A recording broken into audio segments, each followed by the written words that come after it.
তাহলে আজকে আলোচনা করব আমরা radio active decay.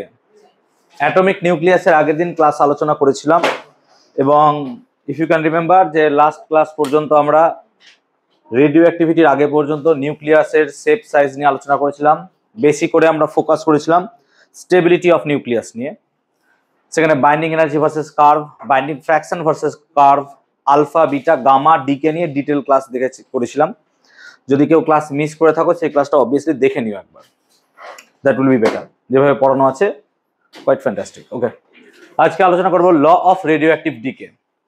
Radioactivity নিয়ে আগের দিন আলোচনা করেছিলাম হেনরি বেকারেল। সেখানে পটাশিয়াম ইউরেনিল সালফেট নামক একটা পদার্থ দিয়ে তিনি রেডিও অ্যাক্টিভিটি আবিষ্কার করেছিলেন এবং তিনি বলেছিলেন এরকম কিছু এলিমেন্টস আছে যেখান থেকে অলরেডি কিছু ইনভিজিবল রেজ বেরোয়, যেগুলোকে আমরা বেকারেল রেজ বলেছিলাম। পরবর্তী ক্ষেত্রে রুদারফোর্ড বা রাদারফোর্ড আলফা বিটা গামা এরকম নামকরণ করলেন, alpha beta and gamma.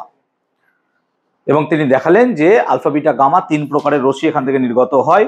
So আমরা এখান থেকে সেই জিনিসই পেলাম। ওকে, দাঁড়া এক মিনিট, দেখি একটা গার্জেন বোধহয় ফোন করছে। তো রেডিও অ্যাক্টিভিটি অ্যাকচুয়ালি কি? It's a random process. Random process মানে এটা কারো কিছু দ্বারা ইফেক্টেড হয় না। Affected in the sense presence of pressure, temperature, external condition, সেগুলোর উপর কোনো ডিপেন্ডেন্সি নাই। ও পুরোপুরি কি করবে? একদম natural phenomena. It's a random process, কারো কিছুর উপর ডিপেন্ড করবে না। একটা যে কোনো নিউক্লিয়াসকে কমপ্লিটলি যদি ডিকে করতে চাও, কমপ্লিটলি পৃথিবী ছেড়ে বেরিয়ে যাবে, এরকম যদি ডিকে মানে কি ক্ষয় হচ্ছে আস্তে আস্তে, তাহলে তার সময় লাগে অ্যাকচুয়ালি ইনফিনিটি। আমরা সেটা পরে প্রুফ করে দেখাবো। But it is impossible to predict when a particular nucleus will decay or disintegrate. আমরা এটা প্রেডিক্ট করতে পারবো না যে কোনো একটা নিউক্লিয়াস কখন শুরু করবে ডিকে হওয়া। It's a random process. আমরা কোনো কিছু দ্বারা এটাকে প্রভাবিত করতে পারবো না, বা আমরা এটাকে স্টিমুলেট করতে পারবো না যে চলো এবার তুমি আলফা বিটা গামা বার করো, উই কান্ট। বা আমরা বলতে পারবো না চলো এবার আলফা বার করলে আমাকে 5টা বিটা দাও, উই ক্যান নট। আমরা এটা পারবো না। এটা নিজের মতো করে স্পন্টেনিয়াস একটা ঘটনা হবে যেটাতে আমরা কোন রকম ভাবে ইন্টারফেয়ার করতে পারবো না। Rutherford and Soddy conducted experiments যেটা আমরা একটু আগে বলছিলাম on different kind of nuclei and gave a statistical law. কি ছিল সেটা? যে রেট অফ ডিকে বা ডিসইন্টিগ্রেশন হবে, কোন একটা পার্টিকেল ভাঙছে, নিউক্লিয়াস ভাঙছে কেন? তার কারণটা হচ্ছে আগের দিন পড়েছিলাম স্টেবিলিটি নিয়ে, যে একটা নিউট্রন প্রোটনে পরিণত হয় বা প্রোটন নিউট্রনে পরিণত হয় বিকজ দ্য স্টেবিলিটি ম্যাটার্স করে এখানে নিউক্লিয়াসের ক্ষেত্রে। এবং সেই রেটটা কি ছিল? রেটটা হচ্ছে কি আমার proportional to number of present in the nuclei at that moment. সেই মুহূর্তে যতটা পরিমাণ নাম্বার অফ দ্য স্যাম্পল আছে। এক্সাম্পল দিচ্ছি, ধরো তোমার কাছে কোনো একটা রেডিও অ্যাক্টিভ স্যাম্পল আছে, কনসিডার করো যে কোনো একটা রেডিও অ্যাক্টিভ স্যাম্পল আছে, এবং এর মধ্যে অ্যাট দ্যাট মোমেন্ট যখন তুমি দেখছো তখন টাইমটাকে তুমি 0 ধরো, ইওর টাইম ইজ 0, এবং তখন তোমার কাছে ম্যাটেরিয়াল আছে কত? n. This is number of elements present, মানে নাম্বার অফ অ্যাটম ভাবতে পারো, number of element present that. এখন ডিসইন্টিগ্রেশন রেট মানে কি? রেট মানে তো বাই টাইম হবে। আর ডিসইন্টিগ্রেশন মানে ধরো যে ডিটি টাইমে পার্টিকেলটা ডিএন অংশ ভাঙছে, you are recording that dt টাইমে পার্টিকেলটা ডিএন অংশ ভাঙছে, তাহলে অ্যাকচুয়ালি ডিসইন্টিগ্রেশন রেট কত হবে স্যার? ডিএন বাই ডিটি হবে, অ্যাকচুয়ালি ডিএন ডিটি হবে রেট, ঠিক আছে? So dN dt that should be rate and that is proportional to N. আমরা এইভাবে আলোচনা করব, এইভাবে আমরা আলোচনা করবো এবং আমরা এখানে সেই লটাকে এবার একটু দেখবো, ঠিক আছে? 1 মিনিট দাঁড়া, একটু কথা বলে নিয়ে আসছি। তাহলে যেটা আমরা এখনই বলছিলাম যে যদি ডিটি টাইমে কোনো একটা পার্টিকেল আছে সেটা ডিএন পরিমাণ ডিসইন্টিগ্রেট হয়, মানে নষ্ট হয়ে যায়, you can see that rate of decay হচ্ছে কত? DNA DT. এবার মাইনাস কেন লিখছি স্যার? বিকজ কমছে, টাইমের রেসপেক্টে পার্টিকেলের অ্যামাউন্ট কমছে, সেই জন্য এখানে মাইনাস টার্মটা ইন্ট্রোডিউস করা হয়েছে। The negative sign suggest here that decreases with time the particle বা element present in that material. ওই ম্যাটেরিয়ালের মধ্যে যে পরিমাণ পার্টিকেল আছে সেটা টাইমের রেসপেক্টে কি করছে? অ্যাকচুয়ালি ডিকে করছে বলে এখানে মাইনাস সাইনটাকে কিন্তু ইন্ট্রোডিউস করানো হয়েছে, মাইনাস ডিএন ডিটি। এখন আমাদেরকে কি বলা হয়েছিল? যে রেট অফ ডিকে যতটা রেট হবে সেটা is number of nuclei in present, মানে প্রপোর্শনাল টু এন হবে। তো সেটাই আমরা এখানে করেছি, proportional to N. That implies যে minus dN dt equals to some constant into N. এখানে ল্যামডাটাকে কনস্ট্যান্ট হিসেবে ইন্ট্রোডিউস করা হলো, এটাকে বলা হবে প্রপোর্শনালিটি কনস্ট্যান্ট, বাট এটার আরেকটা নাম আছে।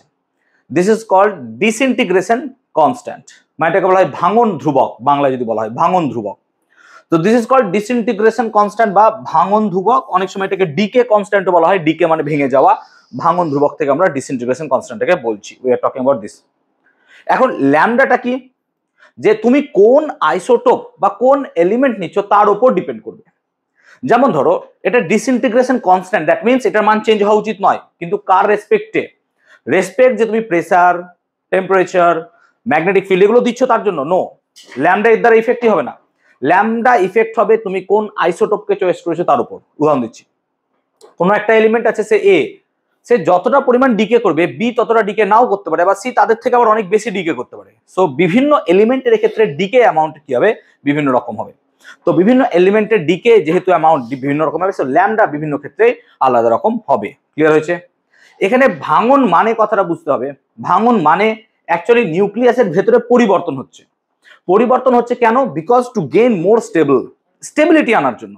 ভাঙন মানে এই নয় যে আমি নিউট্রন দিয়ে কোনো প্রোটন ইলেকট্রন নিউক্লিয়াসকে ভেঙে দিলাম, that is called nuclear fission, এটা নিউক্লিয়ার বিভাজন। We are not talking about nuclear fission. Actually আমরা নিউক্লিয়ার ফিশন নিয়ে কথাই বলছি না, কিন্তু আমরা নিউক্লিয়াসের ভাঙন বলতে বোঝাচ্ছি নিউট্রন ভাঙছে প্রোটনে, প্রোটন ভাঙছে নিউট্রনে, এইভাবে কি হচ্ছে, মৌলান্তর ঘটছে, অ্যাকচুয়ালি এলিমেন্ট চেঞ্জ হচ্ছে।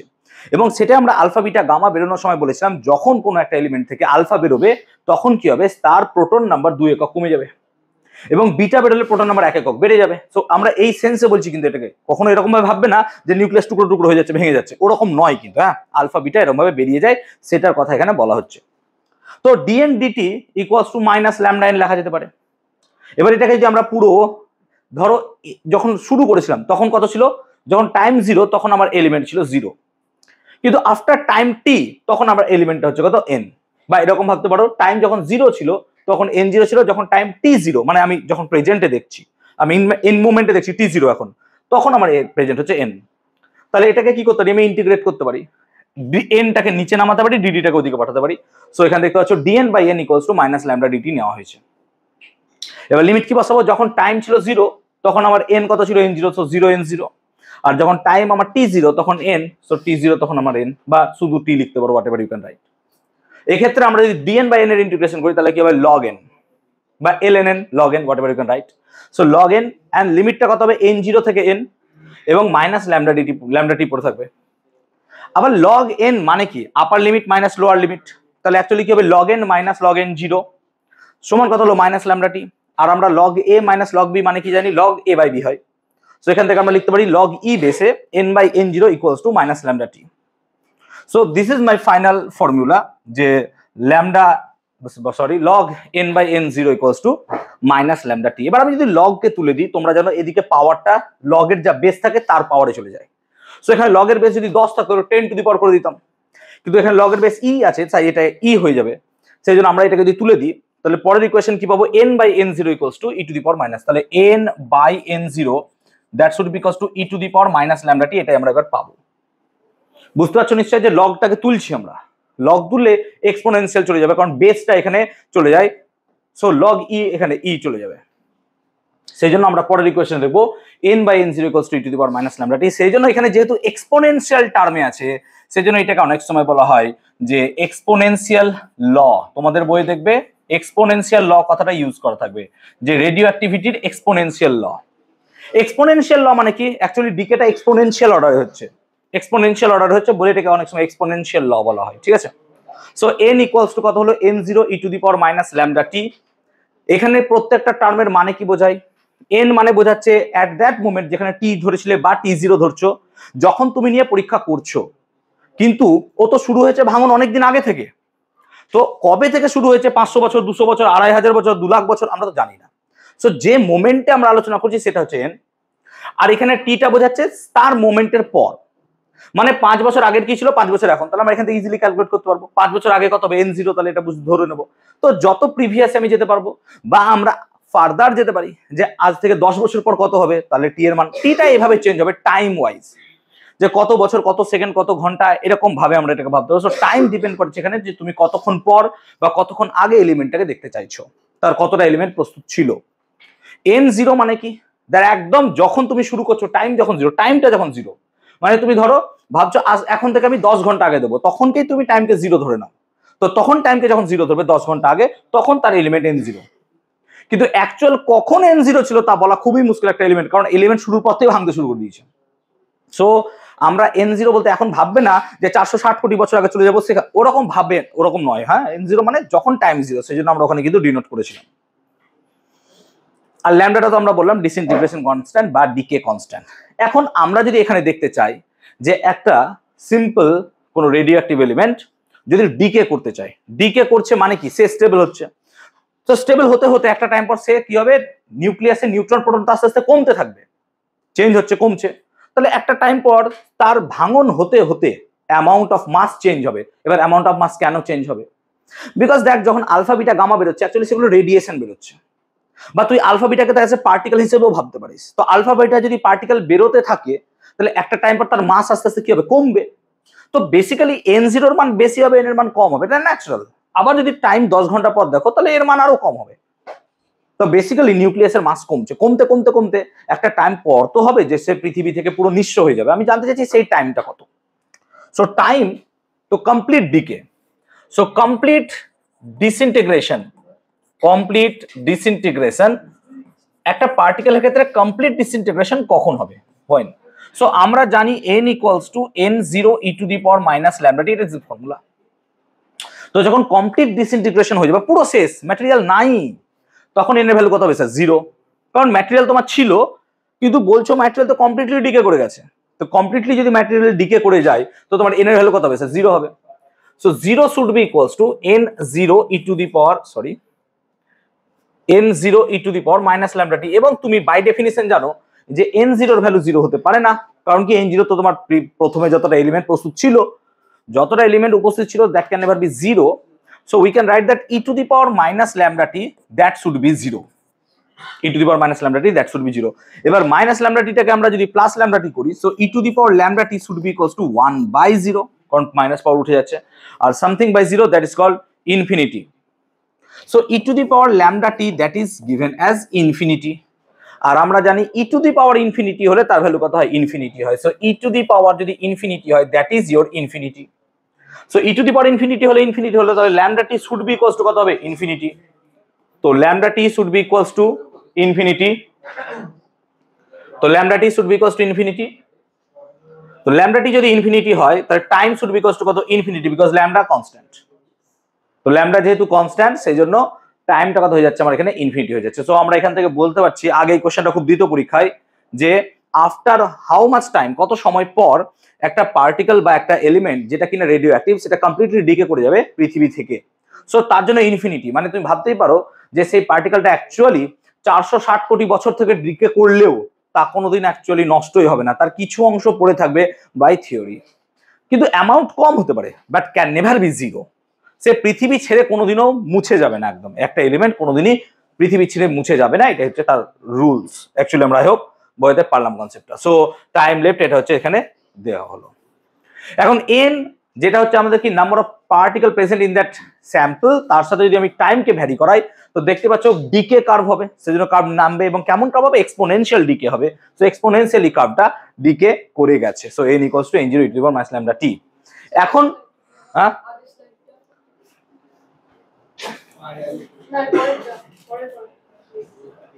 তাতে করো।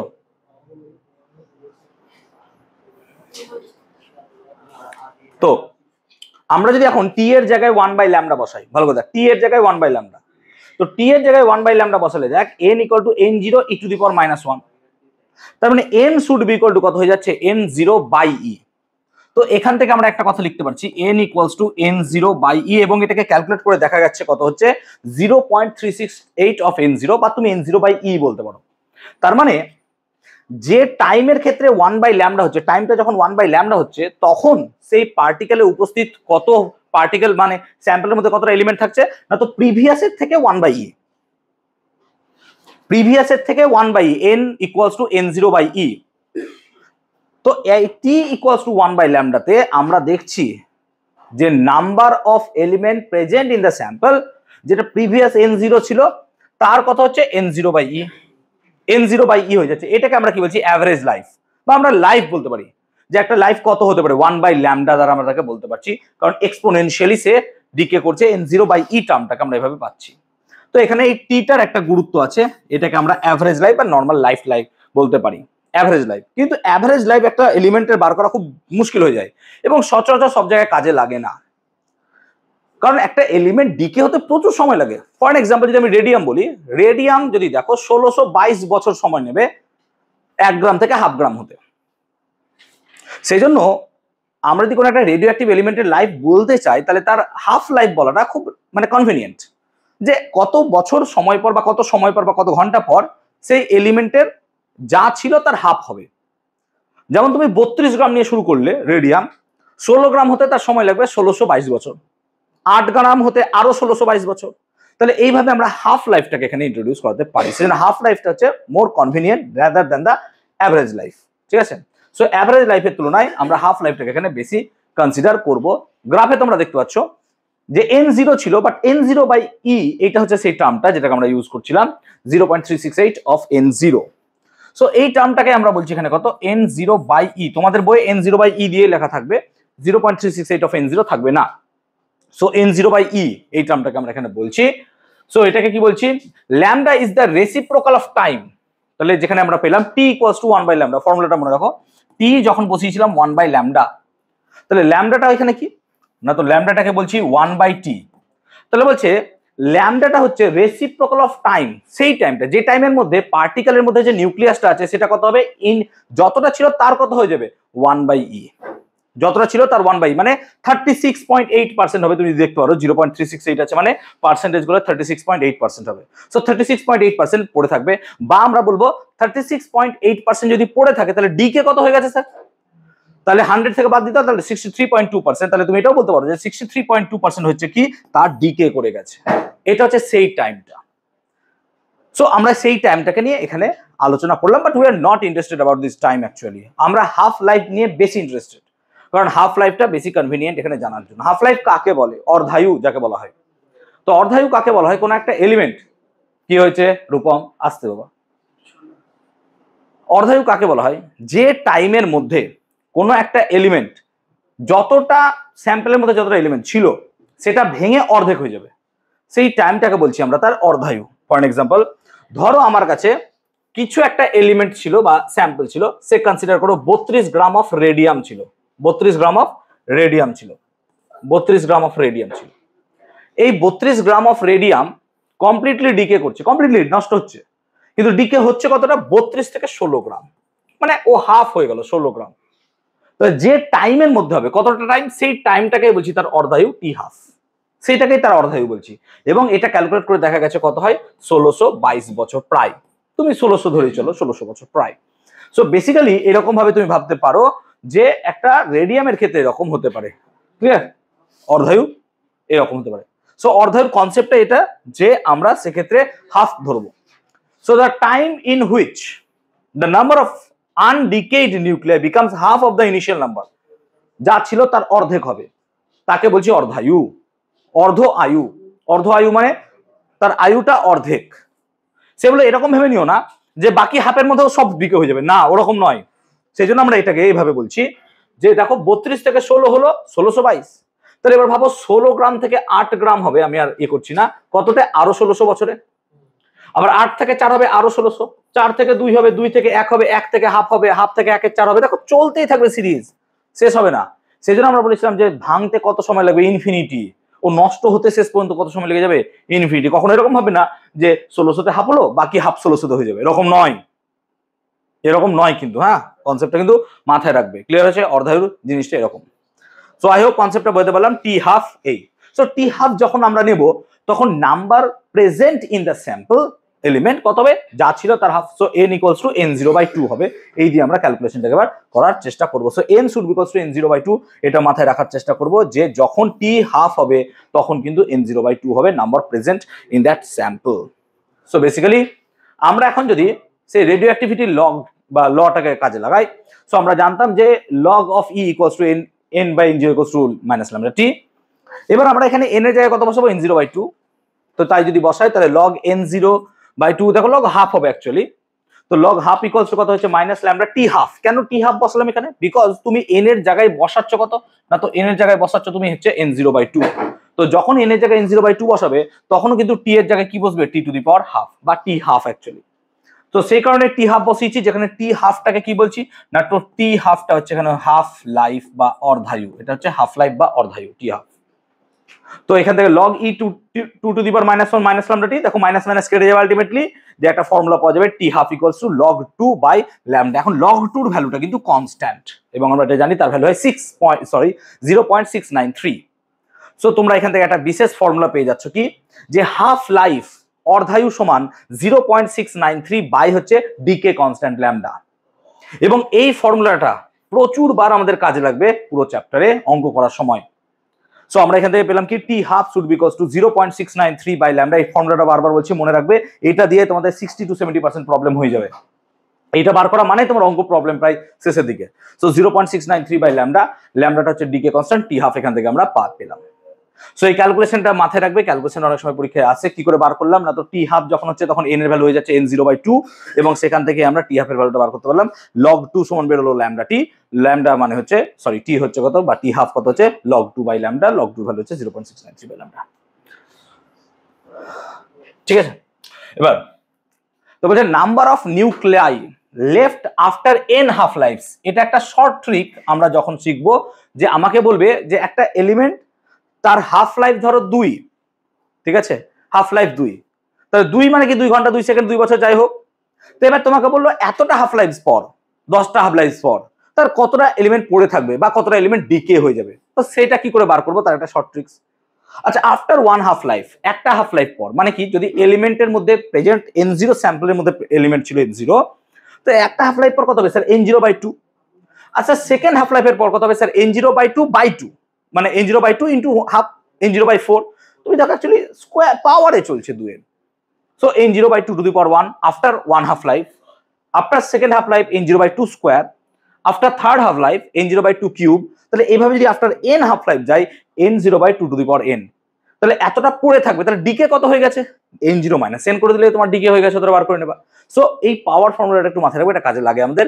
n should be equals two n0/2 two the power n, please এটা মাথায় রাখবে, কিন্তু পরীক্ষায় আমাদের আসবে, অঙ্কে কিন্তু এটা কাজে লাগে আমাদের, অঙ্কে কিন্তু এটা কাজে লাগে। সো মাথায় রাখবি যে কতটা পরিমাণ পড়ে আছে n0/2 two the power n, যেখানে n হচ্ছে নাম্বার অফ হাফ লাইফস, যতটা হাফ লাইফ পর তুমি সেই স্যাম্পলের এলিমেন্টের তুমি দেখতে চাইছো কতটা পরিমাণ পড়ে আছে। ক্লিয়ার হয়েছে? আই হোপ বুঝতে পারলাম কনসেপ্টটা, ক্লিয়ার হয়েছে?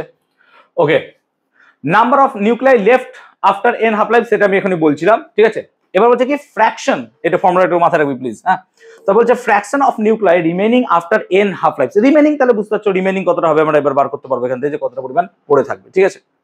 সো বেসিক্যালি যে after n half lives t equals to কত হবে t n t হাফ, মানে কি, মানে প্রত্যেকটা হাফ লাইফ তো n করে। যেমন ধরো উদাহরণ দিচ্ছি রেডিয়াম, রেডিয়ামের ক্ষেত্রে তুমি যদি দেখো, তাহলে আমি যদি একটা কোনো জায়গায় রেডিয়াম এলিমেন্ট চয়েস করি, তো তার হাফ লাইফ আমরা জানি কত 1600 বছর কনসিডার করো, আর এখানে তার এলিমেন্ট ছিল n0। আফটার 1600 বছর তার কত হচ্ছে না, তো স্যার n0/2 হচ্ছে না, n0/2 হচ্ছে 1600 বছর পর। সো 1600 বছর পর তার হচ্ছে n0/2। এখন আমি দুটো হাফ লাইফ নিই, সো একটা হাফ লাইফ হলো আর একটা half life, so total time কত লাগলো স্যার 3200 ইয়ার, তার মধ্যে তার কত গেল স্যার n0/4। তো আমরা এখানে বলতে পারবো স্যার আফটার 3200 ইয়ার তার লেফট ওভার কত আছে, পড়ে আছে কত না, তো sir n0 minus n0/4, that is 3n0/4। কারণ কি n0/4 পড়ে আছে আর ডিকে হয়ে গেছে কত 3n0/4। তাহলে সিম্পল একটা ফর্মুলার দ্বারা যেখানে আমরা হাফ লাইফ বার করতে পারছি, তার মাধ্যমে আমরা কতটা পরিমাণ এলিমেন্ট পড়ে আছে ডিকে হয়ে গেছে সেইগুলোকে ক্যালকুলেট করতে এখানে পারবো।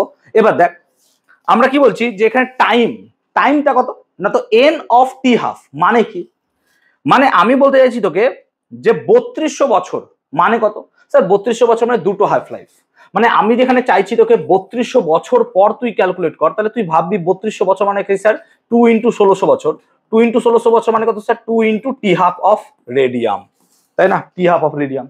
তার মানে আমরা যখন কোনো ক্ষেত্রে n হাফ লাইফ বলছি, তার মানে অ্যাকচুয়ালি তাকে একটা টাইম বোঝাচ্ছি। কিন্তু যেমন কারোর হাফ লাইফ যদি 2 ঘন্টা হয়, 10টা হাফ লাইফ মানে অ্যাকচুয়ালি 20 ঘন্টা, তাই না। সো এখানে যে টাইমটার কনসেপ্টটা নিচ্ছি আমরা, সেটা হচ্ছে t equals to n of T half. এবার একটু আগে একটা ফর্মুলা পেয়েছিলাম n/n0 ইকুয়ালস টু কত ছিল, so e to the power minus lambda t, e to the power minus n/n0 কত ছিল, n/n0 সমান ছিল e to the power minus lambda t, তাই না, e to the power minus lambda t ছিল। এবার e to the power lambda t মানে দেখ একটা log 2 এর ফর্মুলা পেয়েছিলাম, মনে করে দেখ টি হাফ দিয়ে। কোথায় পেয়েছিলাম না, তো এখানেই করেছিলাম, দেখ হয়ে গেল।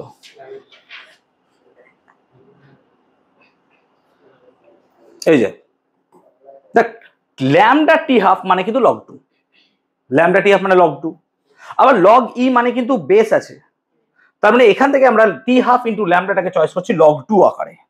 সো এই ইকুয়েশনটাকে কাজে লাগিয়ে আমরা এখানে লিখছি n equals to n by n0 equals to বা n equal to n0 1 by 2 to the power n। কেন 2 টু দি পাওয়ার n নিলাম?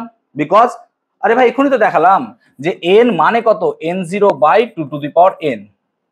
আফটার n হাফ লাইফ তোর পড়ে থাকবে কত ভাই, n equal to n0 by 2 to the power. এবার এই জায়গাটা কোথা থেকে আনছি বুঝতে পারছিস? বিকজ আবার দেখ t equals to n t half, বা তুই লগ ল্যামডা টি দিয়ে ভাব n by n0 equal to e to the power minus lambda t, তুই যেখানে যাবি সবই একই জায়গায় আলটিমেটলি তোকে নিয়ে আসবে, দুটো তিনটে ওয়েতে গেলেও একই জায়গায় নিয়ে আসবে। So n by n0 equals to 1 by 2 to the power n। আবার n মানে কত এখান থেকে বসাচ্ছি, দেখ t by t half. t মানে কি অ্যাকচুয়াল টাইম, যত টাইম তোকে ক্যালকুলেট করতে দিয়েছে, যেটা আমি এখনই বলছিলাম যে তোকে দিয়েছে এখানে 3200 বছর, তো এখানে 3200 বছর দিয়েছে, তাহলে ক্যাপিটাল টি এখানে কিন্তু 3200 বছর, আর নাম্বার অফ হাফ লাইফস তোকে কিন্তু এখানে বলে দিয়েছে কতটা, সেই রকম ভাবে এটা হবে।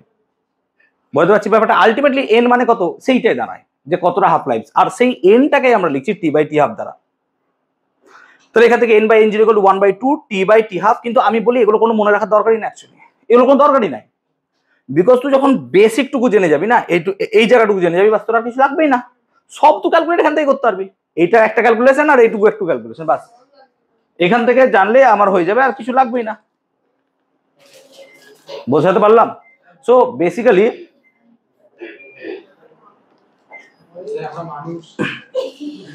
ঠিক আছে, একটু গরম লাগছে, অসুবিধা নেই। আই হোপ ক্লিয়ার করতে পেরেছি কনসেপ্টটা, বুঝতে পেরেছি? ওকে, এবার আমরা আলোচনা করব অ্যাক্টিভিটি নিয়ে। অ্যাক্টিভিটি কাকে বলে? কোনো একটা এলিমেন্ট বা কোনো একটা স্যাম্পল নিয়েছো, সেই স্যাম্পল কতটা পরিমাণ সময়ের রেসপেক্টে ডিসইন্টিগ্রেট করছে তাকে বলা হয় তার অ্যাক্টিভিটি, বাংলায় বলা হয় সক্রিয়তা। সক্রিয়তাকে আমরা আমাদের বইয়ে যেরকম ভাবে চিহ্নিত করবো সেটা দেখবে এ দিয়ে লিখবে, বিকজ অফ অ্যাক্টিভিটি। আমরা এখানে আর দিয়ে ডিনোট করছি, অসুবিধা নাই, তোমরা এ দিয়ে দেখবে সক্রিয়তাকে বা অ্যাক্টিভিটিকে ডিনোট করবে তোমাদের বই। সো বেসিক্যালি এ বা অ্যাক্টিভিটি মানে কি, টাইমের রেসপেক্টে কতটা এলিমেন্ট তোমার ডিকে করছে। তো টাইমের রেসপেক্টে কতটা এলিমেন্ট ডিকে করে সেটা তো ডিএনডিটি না, সেটা তো ডিএনডিটি। সো এই ডিএনডিটিটাকে আমরা বলছি অ্যাক্টিভিটি। আবার ডিএনডিটি মানে কত স্যার, মাইনাস ল্যামডাটি। এবার মাইনাস নেবো না বলে আমরা কি নিচ্ছি, অ্যাকচুয়ালি মড নেব। সো এই যে ল্যামডাটি দেখছো, মড মাইনাসটা বাদ, এইটাকে বলবো আমরা অ্যাক্টিভিটি, সরি ল্যামডা এন, এটাকে বলছি অ্যাক্টিভিটি। সো অ্যাক্টিভিটি যদি ডেফিনিশন বলতে চাই, what is definition of the activity, তুমি এইভাবে বলতে পারো যে টাইমের রেসপেক্টে কতটা পরিমাণ ডিকে করছে সেই এলিমেন্টে, তাকে অ্যাক্টিভিটি বলা হয়। অথবা তুমি বলতে পারো যে কোনো একটা এলিমেন্টের সেই মোমেন্টে, কোনো একটা এলিমেন্টের সেই মোমেন্টে যতটা পরিমাণ স্যাম্পলে এলিমেন্ট প্রেজেন্ট আছে ইনটু তার ডিকে কনস্ট্যান্ট, এটাকেও কিন্তু সক্রিয়তা বলতে পারবা। তার মানে সক্রিয়তা মানে কি হবে actually, lambda decay constant into যে মোমেন্টে আমি স্যাম্পলের কথা বলছি, সেই স্যাম্পলে যতটা নাম্বার অফ এলিমেন্ট প্রেজেন্ট আছে, এলিমেন্ট মানে যাই হবে, আয়নস হতে পারে, যা হতে পারে, তার গুণফলটাকে আমরা বলছি এখানে অ্যাক্টিভিটি। তাহলে যেহেতু অ্যাক্টিভিটি হচ্ছে ডিসইন্টিগ্রেশন হচ্ছে, তাহলে অ্যাক্টিভিটির ইউনিটটাও কিন্তু রেডিও অ্যাক্টিভিটির মতোই হবে।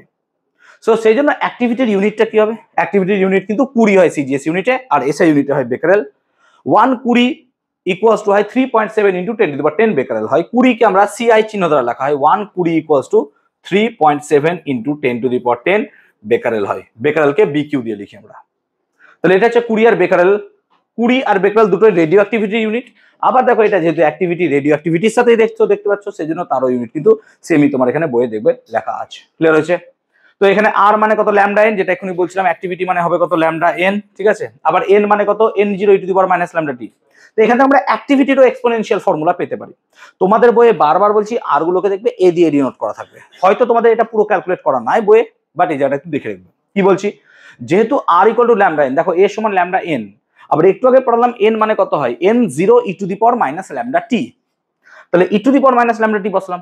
এবার দেখো ল্যামডা এন জিরো মানে কি, এই যে ল্যামডা এন জিরো, এই ল্যামডা এন জিরো মানে কি, ইনিশিয়াল না, ল্যামডা তো ডিকে কনস্ট্যান্ট, আর এন জিরো মানে ইনিশিয়ালি যখন এলিমেন্ট আমার প্রেজেন্ট ছিল স্যাম্পলের মধ্যে, সেজন্য ল্যামডা এন জিরোটাকে আমরা আর জিরো অথবা কি লিখতে পারি এ জিরো, তোমাদের বই যা লিখবে। সো আর জিরো আমরা যদি লিখি ইনিশিয়াল অ্যাক্টিভিটি, সেজন্য r equal to r zero e to the power minus lambda t. এখান থেকে আমরা এক্সপোনেনশিয়াল ল ফর কি পাচ্ছি, অ্যাক্টিভিটি। তাহলে অ্যাক্টিভিটির এক্সপোনেনশিয়াল লটাও কিন্তু আমরা এখান থেকে পাবো, that is called a equal to a0 e to the power minus lambda t বা r equal to r0 e to the power minus lambda t. এটা হচ্ছে এক্সপোনেনশিয়াল ল ফর অ্যাক্টিভিটি। এবার দেখো অ্যাক্টিভিটিও যেহেতু সেম প্যাটার্নে চলছে তাহলে তার কার্ভও কি হবে, সেমই হবে, এক্স্যাক্টলি n ভার্সেস টি যেমন কার্ভ ছিল a ভার্সেস টিও কার্ভ ছিল। কেন হবে? আরে ভাই এ মানে তো ল্যামডা, ল্যামডা তো কনস্ট্যান্ট একটা, আর তো কিছু নয়। তো যদি রেশিও বার করো ল্যামডা ল্যামডা তো যে কোনো একটা ম্যাটেরিয়ালের জন্য কেটে যাবে, তো আলটিমেটলি এ আর এন এর গ্রাফও সেমই পাবে তুমি। সো যা যা ওখানে ছিল 0.368 বা 36.8% যা যা ছিল অ্যাক্টিভিটির ক্ষেত্রেও সেমই সব পাওয়া যাবে, এক্স্যাক্টলি যেমন আমরা number of element present in that স্যাম্পলের কথা বলছিলাম, এন ভার্সেস টি এর গ্রাফের কথা। অর্থাৎ এন ভার্সেস টি গ্রাফের ক্ষেত্রে যেমন পেয়েছিলাম এক্স্যাক্টলি অ্যাক্টিভিটি ভার্সেস টাইম বা এ ভার্সেস টি বা আর ভার্সেস টি, সেই গ্রাফও কিন্তু সেম পাবে তুমি, কোনো চেঞ্জেস এখানে আসবে না। Okay okay, unit of activity এটা একটু আগে বলছিলাম, যেমন ধরো বেকারেল বলা হয় কি 1 ডিসইন্টিগ্রেশন পার সেকেন্ড, সেজন্য এটাকে আমরা ডিপিএসও বলি, ডিপিএস ডিসইন্টিগ্রেশন পার সেকেন্ড বা ডিকে পার সেকেন্ড, ডিপিএস। মনে রাখবে 1 বেকারেল মানে হচ্ছে 1 ডিপিএস বা ডিসইন্টিগ্রেশন পার সেকেন্ড। এক সেকেন্ড যদি একটা ডিকে হয় বা একটা এলিমেন্ট বা একটা অ্যাটম বা একটা নিউক্লিয়াস যদি ডিকে করে, that is called decay per second. Rutherford যেহেতু এখানে আবিষ্কার করেছেন আলফা বিটা গামা এগুলোকে ডিসইন্টিগ্রেট করেছিল, সেই কারণে রাদারফোর্ড ইউনিটটা ইউজ করা হয়। 10 টু দি পাওয়ার 6 ডিপিএস কে বলা হয় 1 রাদারফোর্ড বা রাদারফোর্ড। সো 1 রাদারফোর্ড মানে হচ্ছে 10 টু দি পাওয়ার 6 ডিপিএস। আর একটা সিজিএস ইউনিট তো মাথায় রাখবে, এটা হচ্ছে এসআই ইউনিট আর এটা হচ্ছে সিজিএস ইউনিট। সিজিএস ইউনিটটাকে কিউরি বা সিআই দিয়ে ডিনোট করা হয় এবং আমি বলছিলাম 1 কুড়ি ইকুয়ালস টু হয় 3.7 into 10 two the power 10 disintegration per second বা বেকারেল। সো কুড়ির সাথে বেকারেলের রিলেশনশিপটা এইটাই দাঁড়ায় মোটামুটি। ক্লিয়ার হয়েছে? যেটা বলছিলাম আমরা মিন আর অ্যাভারেজ লাইফ, দেখ এখনই বলেছিলাম 1 বাই ল্যামডা দিয়ে আমরা মিন বা অ্যাভারেজ লাইফ দিয়ে ডিনোট করা হয়, সেজন্য টি এখানে হচ্ছে কত 1 বাই ল্যামডা এবং এটা হচ্ছে কি আমাদের mean or average life. So mean or average লাইফকে আমরা 1 বাই ল্যামডা দিয়ে একটু আগে বলছিলাম তোদের, যেখানে টি এর ভ্যালু 1 বাই ল্যামডা বসিয়ে এন সমান কত পেলাম, এন 0 বাই ই, মনে পড়ছে নিশ্চয়ই। তো সেক্ষেত্রে আমরা এখানে টিটাকে বসাচ্ছি 1 বাই ল্যামডা দ্বারা। ক্লিয়ার হয়েছে? এবার relation between mean life and half life, mean life আর হাফ লাইফের মধ্যে রিলেশন। সো কি হবে না, তো মিন লাইফ টি বা টাও এখানে যা ইন্ট্রোডিউস করানো হয়েছে, টাও বা টি, টাও শুড বিকজ টু কত হবে 1 বাই ল্যামডা, আর টি হাফ মানে কত বেশি 0.693 বাই ল্যামডা। দেখ 1 বাই ল্যামডা মানে টি, তাহলে টি হাফ মানে কত হবে 0.693 অফ টি। সো এইটা হচ্ছে রিলেশন। এইটাও কাজে লাগে অনেক জায়গায় আমাদের প্রবলেম করতে গিয়ে, কারণ দেখ যখন হাফ পিরিয়ড থেকে অ্যাভারেজ পিরিয়ড বা হাফ টাইম লাইফ থেকে অ্যাভারেজ টাইম বার করতে যাবো তখন 0.693 দিয়ে গুণ করতে হবে। তাহলে এখান থেকে তুই একটা কথা বুঝতে পারছিস যে দেখ অ্যাভারেজ লাইফ হাফ লাইফের থেকে কি হয়ে যাচ্ছে, বেশি হবে, অবভিয়াসলি বেশি হবে, কারণ অ্যাভারেজ তো এটা তো হাফ অর্ধেক। সেই কারণে আমরা এখানে কি দেখছি যে হাফ আর অ্যাভারেজের মধ্যে 0.693 গল্প আছে। সো এইটা একটু দেখে রাখবো আমরা। ক্লিয়ার হয়েছে কনসেপ্টটা? আই হোপ বুঝতে পারলাম। ক্লিয়ার হয়েছে? সো এই রিলেশনটা কিন্তু কাজে লাগবে, যে রিলেশনগুলো আমি পয়েন্ট আউট করে দিচ্ছি সেই পয়েন্ট আউটের রিলেশনগুলো পড়বে। Unit of Becquerel unit of radio activity or activity দুটোই কিন্তু পরীক্ষায় এসেছে অনেকবার। ক্লিয়ার হয়েছে আব্দুল? ক্লিয়ার হয়েছে সবার? বইয়ে দাগিয়ে দে না, এগুলো পড়াচ্ছে অসুবিধা কি আছে, যেগুলো নেই সেগুলো একটু খাতায় করে নিস, এগুলো বইয়ে আছে না। ক্লিয়ার? ওকে, একটা প্রবলেম দিয়েছে, তো প্রবলেমটা দেখ বলছে if the radius of the aluminum 27 nucleus is taken as RAL, then the radius of tellurium that is 125 nucleus is, তাহলে টেলুরিয়াম, তাহলে রেডিয়াস বার করার জন্য আগের ক্লাসে আমরা একটা ফর্মুলা ইউজ করেছিলাম, r should be equals to কত হয়, r0 a টু দি পাওয়ার কত হয় 1/3। সো সেই ফর্মুলা দিয়ে আমরা করে নেব, রেশিও বার করব। রেশিও বার করলে কি হবে বলতো, r0টা কেটে যায়, তাহলে আমরা এর রেসপেক্টে পেয়ে যাব। সেই জন্য তাই করা হয়েছে। দেখ যে radius of aluminium by radius of tellurium that is equals to r0 তো ক্যান্সেল আউট হয়ে গেল, a টু দি পাওয়ার 1/3 অ্যালুমিনিয়ামের ক্ষেত্রে আর টেলুরিয়ামের ক্ষেত্রে 1/3। এবার এমন ভাবেই চয়েস করা আছে যেন 27 এর কিউব রুট হয় 3 আর 125 এর কিউব রুট হয় 5, তাহলে অ্যাকচুয়ালি 3/5 হবে। সো রেশিও এখান থেকে 3/5 বেরিয়ে গেল। ঠিক আছে, তো ছোটখাটো প্রবলেম আগে অ্যাকচুয়ালি এই প্রবলেমগুলো আমরা এমসিকিউ এ দেখতে পেতাম, এরকম টাইপের প্রবলেম যখন আমাদের আসতো পরীক্ষায়। সো এখন তো আসবে না, কিন্তু যদি নিট ফিটে আসে তো অনেক সময় ছোট কোশ্চেন এরকম দিয়ে দিতে পারে, বা আমাদের হয়তো 1 মার্কসের কোশ্চেনটা দিয়ে দিল, একটা 2 + 1, 3কে ভেঙে 2 + 1 তো করতে পারে না, গোটা 3 তো সবসময় দেবে এরকম কোনো মানে নাই, 2 + 1ও করতে পারে। সো গোটা 3ই দেবে এরকম কোনো মানে কোথাও লেখা আছে নাকি যে 3 তো একটা গোটা 3 রেডিও অ্যাক্টিভিটির জন্য যা জানো লেখো, ওরকম তো নয়। অ্যাকচুয়ালি 2 + 1 করতেই পারে ওরা, ইন্টারনাল ডিভাইড ভাগ হবে না এরকম কিছু বলা নেই। পরের প্রবলেমটা দেখবো, একটু উল্টে গেল মানে, আরে উল্টো চেয়েছে তো, দেখ টেলুরিয়াম চেয়েছে তো, তাহলে RT বার করতে হবে তো, RAL বার করতে হবে না তো। কোশ্চেন কি চেয়েছে? টেলুরিয়ামের চেয়েছে, আমরা তো RAL বাই RT বার করছি, তাহলে RT বার করতে হবে না, তো উল্টে দিতে হবে তো। ক্লিয়ার হয়েছে? টেলুরিয়ামের রেডিয়াস বার করতে হচ্ছে। প্রবলেমটা একবার দেখবো। বলছে রেডিও অ্যাক্টিভ নিউক্লিয়াস কি দিয়ে আছে, ZXA, যে কোনো একটা, undergo spontaneous radius decay in the sequence, যে ZXA হচ্ছে Z-1B, না তো X থেকে একটা B তৈরি হয়েছে, Z-1B, Z-3C থেকে Z-2D, এইভাবে পরপর পরপর যাচ্ছে। B থেকে C হয়েছে, C থেকে D হয়েছে, এরকম ভাবে যাচ্ছে, ABCD যাচ্ছে। তাহলে when Z, where Z is the atomic number of element X, X এর এলিমেন্ট হচ্ছে Z, the possible decay particles of the sequence, মানে কি কি পার্টিকেল এখানে বেরিয়ে গেছে, তাই না? তো প্রথমত দেখো ZXA থেকে Z-1 হয়েছে। আচ্ছা তুই বল Z+1 হলে আমরা কি বলতাম বলতো, বিটা, বিটা মানে মাইনাস বেরোয়, কিন্তু Z+1 হলে তাহলে উল্টো হবে, অ্যান্টিমেটারের জন্য বলেছিলাম, তাহলে কি হবে, পজিট্রন বেরোবে, বিটা প্লাস বেরোবে। তো প্রথম কেসে কিন্তু বিটা প্লাস বেরোবে, বুঝতে পারছিস? আচ্ছা Z-1 হলো, তারপর Z-3 মানে আলফা বেরিয়েছে, বুঝতে পারছিস? কেন আলফা বেরিয়েছে বলতো, 2 একক কমে গেছে, সো 2 একক কমে গেছে বলে আলফা বেরিয়ে গেছে, সো আলফা বেরোলো। তারপরে আবার দেখ Z-2 মানে এবারে হচ্ছে কি বলতো, বিটা বেরিয়েছে, বিটা মানে নিগেট্রন, অ্যাকচুয়ালি পজিট্রন নিগেট্রন, নিগেট্রন বেরিয়েছে, তবে কমে গেছে, নেগেট্রন মানে পজিট্রন অ্যান্টি নেগেট্রন, ওরকম ভাবে ভাবছি। সো এইভাবে আমরা বুঝতে পারছি, তাহলে কি বললাম, একটা বেরোবে beta plus, alpha beta minus, নাকি? So a should be your answer. Clear হলো? কোশ্চেনটা বুঝতে পারলাম? ওকে, নেক্সট কোশ্চেন একবার দেখে নিস বাড়িতে গিয়ে, ঠিক আছে? A nucleus of uranium decays at rest into nuclei thorium. তাহলে কি বলছে, নিউক্লিয়াস ইউরেনিয়াম কি করছে, ডিকেজ করছে rest into nuclear thorium and helium. তাহলে থোরিয়াম থেকে হিলিয়াম মানে actually nucleus of uranium produce করছে একটা আলফা, আর তার সাথে সে থোরিয়াম। রিঅ্যাকশনটা এরকম হবে কে, জেড U92 235 ধরে নিলাম আমরা, সেখান থেকে হচ্ছে 90 থোরিয়াম 234 প্লাস কি তৈরি হচ্ছে, আলফা। ঠিক আছে, ক্লিয়ার হচ্ছে? এবার যখন আলফা বেরোবে, দেখ আলফার কিন্তু মাস আছে, এখানে কিন্তু মোমেন্টাম কনজার্ভ হবে, মোমেন্টাম কনজার্ভ হবে, তার ফলে কি হবে, পার্টিকেলটা কিন্তু যখন আলফাই দিকে বেরোবে তখন ওর কিন্তু মোশন উল্টো দিকে হবে, কারণ মোমেন্টাম এখানে চেঞ্জ হবে। ঠিক আছে, সেই ভেবে এই প্রবলেমটা কিন্তু করতে হবে। প্রবলেমটা সলিউশন দেওয়া আছে, একবার দেখে রাখিস, প্রবলেমটা বুঝিয়ে দিতে আই হোপ পারলাম। ঠিক আছে, একবার দেখে রাখিস বাড়িতে গিয়ে। আর বলছি না চ্যাপ্টারটা পড়াই, ঠিক আছে? এই প্রবলেমটা হোমওয়ার্ক আকারে নিবি, চেষ্টা করবি, প্রবলেমটা খুব ভালো প্রবলেম, যেটা আমি রেডিও অ্যাক্টিভিটিতে বোঝানোর চেষ্টা করেছি। ঠিক আছে, একবার বাড়িতে একটু ট্রাই করেছি এটা হোমওয়ার্ক আকারে। চল কোশ্চেনগুলো বাড়িতে একবার দেখিস, আমি আর আলোচনা করছি না, দেখে দেবো কখনো। করবো একটা প্রবলেম হাফ লাইফ দিয়ে, দেখ এটা করছি, তাহলে তাহলে ক্লিয়ার হয়ে যাবে। চল দেখ প্রবলেম দেখ, বলছে the half life of a radioactive sample undergoing alpha decay. কোন একটা রেডিও অ্যাক্টিভ স্যাম্পল আছে, তার হাফ লাইফ দিয়েছে, টি হাফ আমাকে দিয়েছে, এবং সেটা কি হচ্ছে, হাফ লাইফটা দিয়ে দিয়েছে 1.4 × 10⁻17 সেকেন্ড, ও সেকেন্ডে দিয়ে দিয়েছে আমাকে।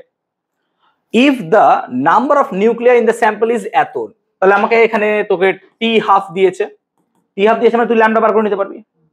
টি হাফ কত দিয়েছে, 1.4 × 10⁻17 সেকেন্ড, আর এখানে তোকে কি দিয়েছে, নাম্বার অফ স্যাম্পল এন দিয়েছে, কত দিয়েছেন না তো স্যার 2 × 10⁻21 অ্যাক্টিভিটি বার করতে বলেছে। তাহলে অ্যাক্টিভিটির ফর্মুলা কি ছিল sir, activity should be equal to কত, ল্যামডা × এন, কিন্তু ল্যামডা জানিস না, ল্যামডা তুই বার করতে পারবি, টি হাফ থেকে ল্যামডা বার করতে পারবি না, কারণ তোদের ফর্মুলা তো বলে দিলাম, টি হাফ মানে কত হয় স্যার 0.693 বাই, মনে পড়ছে, ল্যামডা। এখান থেকে তুমি কি বার করবা, ল্যামডা বার করো, ল্যামডা বার করে এখানে পুট করো, এন এর ভ্যালু তুমি জানো, তোমার অ্যাক্টিভিটি বেরিয়ে গেল। ঠিক বলছি তো? সো এইভাবে আমরা অ্যাক্টিভিটিটা বার করতে পারবো। So you can calculate this from your calculation. Clear? তো আই হোপ প্রবলেমটা বোঝাতে পারলাম, কি করে কমপ্লিট করবো দেখবি, তাই করা আছে, হ্যাঁ এক্স্যাক্টলি তাই করা আছে। ক্লিয়ার হয়েছে? ওকে, এবার পড়বো nuclear fission. So radio activity problem বোঝাতে পারলাম। ক্লিয়ার হয়েছে? রেডিও অ্যাক্টিভিটি, এবার রেডিও অ্যাক্টিভিটি দিয়ে একটা প্রবলেম আমার দেওয়ার উচিত ছিল, সেটা আমি দিতে পারিনি, আমি দিচ্ছি এখন। দেখ একটা প্রবলেম, ঠিক আছে? দেখ, ধর অনেক সময় আমাকে কিছু প্রবলেম দেয় যেগুলোকে আমরা ছক আকারে করতে একটু বেশি পছন্দ করি। ভালো করে বোঝ। বলছে আমার কাছে, ধর কথা মানে বলছি, আমার কাছে ধর 16 গ্রাম অফ রেডিয়াম আছে, 16 গ্রাম অফ রেডিয়াম আছে।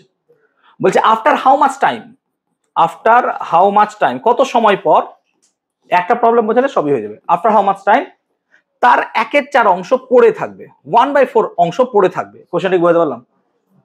এবার আমরা যে টিপিক্যাল ওই মেথডিক্যাল প্রবলেমে যাই তাতে একটু সমস্যা হয়, আমার বিশেষ করে সমস্যা হয়, সেজন্য আমি এটাকে ছকে করার একটু বোঝার চেষ্টা করাচ্ছি, ঠিক আছে? ছকে এই সেন্সে বোঝাতে চাইছি, দেখ এগুলো মনে হচ্ছে যেন কি হচ্ছে, পাওয়ারেই আছে। 2 টু দি পাওয়ার পাওয়ার থাকলে পরে log 2 এর পাওয়ার পাওয়ার হয়ে গেলে আমার সুবিধা হবে করতে। তো আমি বেসিক টিপিক্যাল সে ম্যাথমেটিকে না গিয়ে এখানে ভাবছি যে যখন টাইম আমার ছিল 0 তখন তোমার এলিমেন্ট কত ছিল স্যার, 16 গ্রাম। আর যেহেতু রেডিয়ামের হাফ লাইফ কত না, হাফ লাইফ গুলোকে কাউন্ট করবো 1 2 3 4 করে, তাহলে এখানে একটা হাফ লাইফ হলো, মানে তুমি একটা হাফ লাইফ যদি নাও লিখতে চাও তুমি ডাইরেক্ট লিখে দাও রেডিয়ামের হাফ লাইফ কত স্যার, 1600 বছর, তুমি ডাইরেক্ট লিখে দাও 1600 বছর। তাহলে 1600 বছরে কত হবে স্যার, 8 গ্রাম হবে। আফটার 1600 বছর সে 8 গ্রাম হবে। তা আফটার মোর 1600 বছর সে হবে 4 গ্রাম স্যার, 4 গ্রাম হবে। আফটার 1600 গ্রাম সে কত হবে, 2 গ্রাম। আফটার 1600 গ্রাম 1 নাকি, সো আফটার 1600 ইয়ার সে 1 গ্রাম হবে। এবার আফটার 1600 বছর সে হবে হাফ, অ্যান্ড আফটার 1600 সে হবে 1/4। বাস আমার এখানে স্টপ হয়ে গেল। তাহলে কত টাইম লাগলো স্যার, 1 2 3 4 5 6, তাহলে 6 ইন্টু 1600 কত হয়, 9600। এবার এইভাবে ভাবলাম। আবার তুমি এভাবে ভাবতে পারো যে 16 থেকে সে 1/4 গেছে না, তাই না? তাহলে পাওয়ার দিয়ে তুমি ভাবতে পারো কত পাওয়ারে চেঞ্জ হয়েছে, তাহলে ভাবতে পারো এখানে কত ছিল, 2 to the power 4, 2 to the পাওয়ার 4 মানে 16, আর এখানে কত গেছে 1/2 স্কোয়ার 2 টু দি, তাহলে আলটিমেটলি সেই আসছে। তো তুমি যাই করবে সেই 6 দেখো চলে আসছে 6 16 96, বুঝতে পারছি ব্যাপারটা?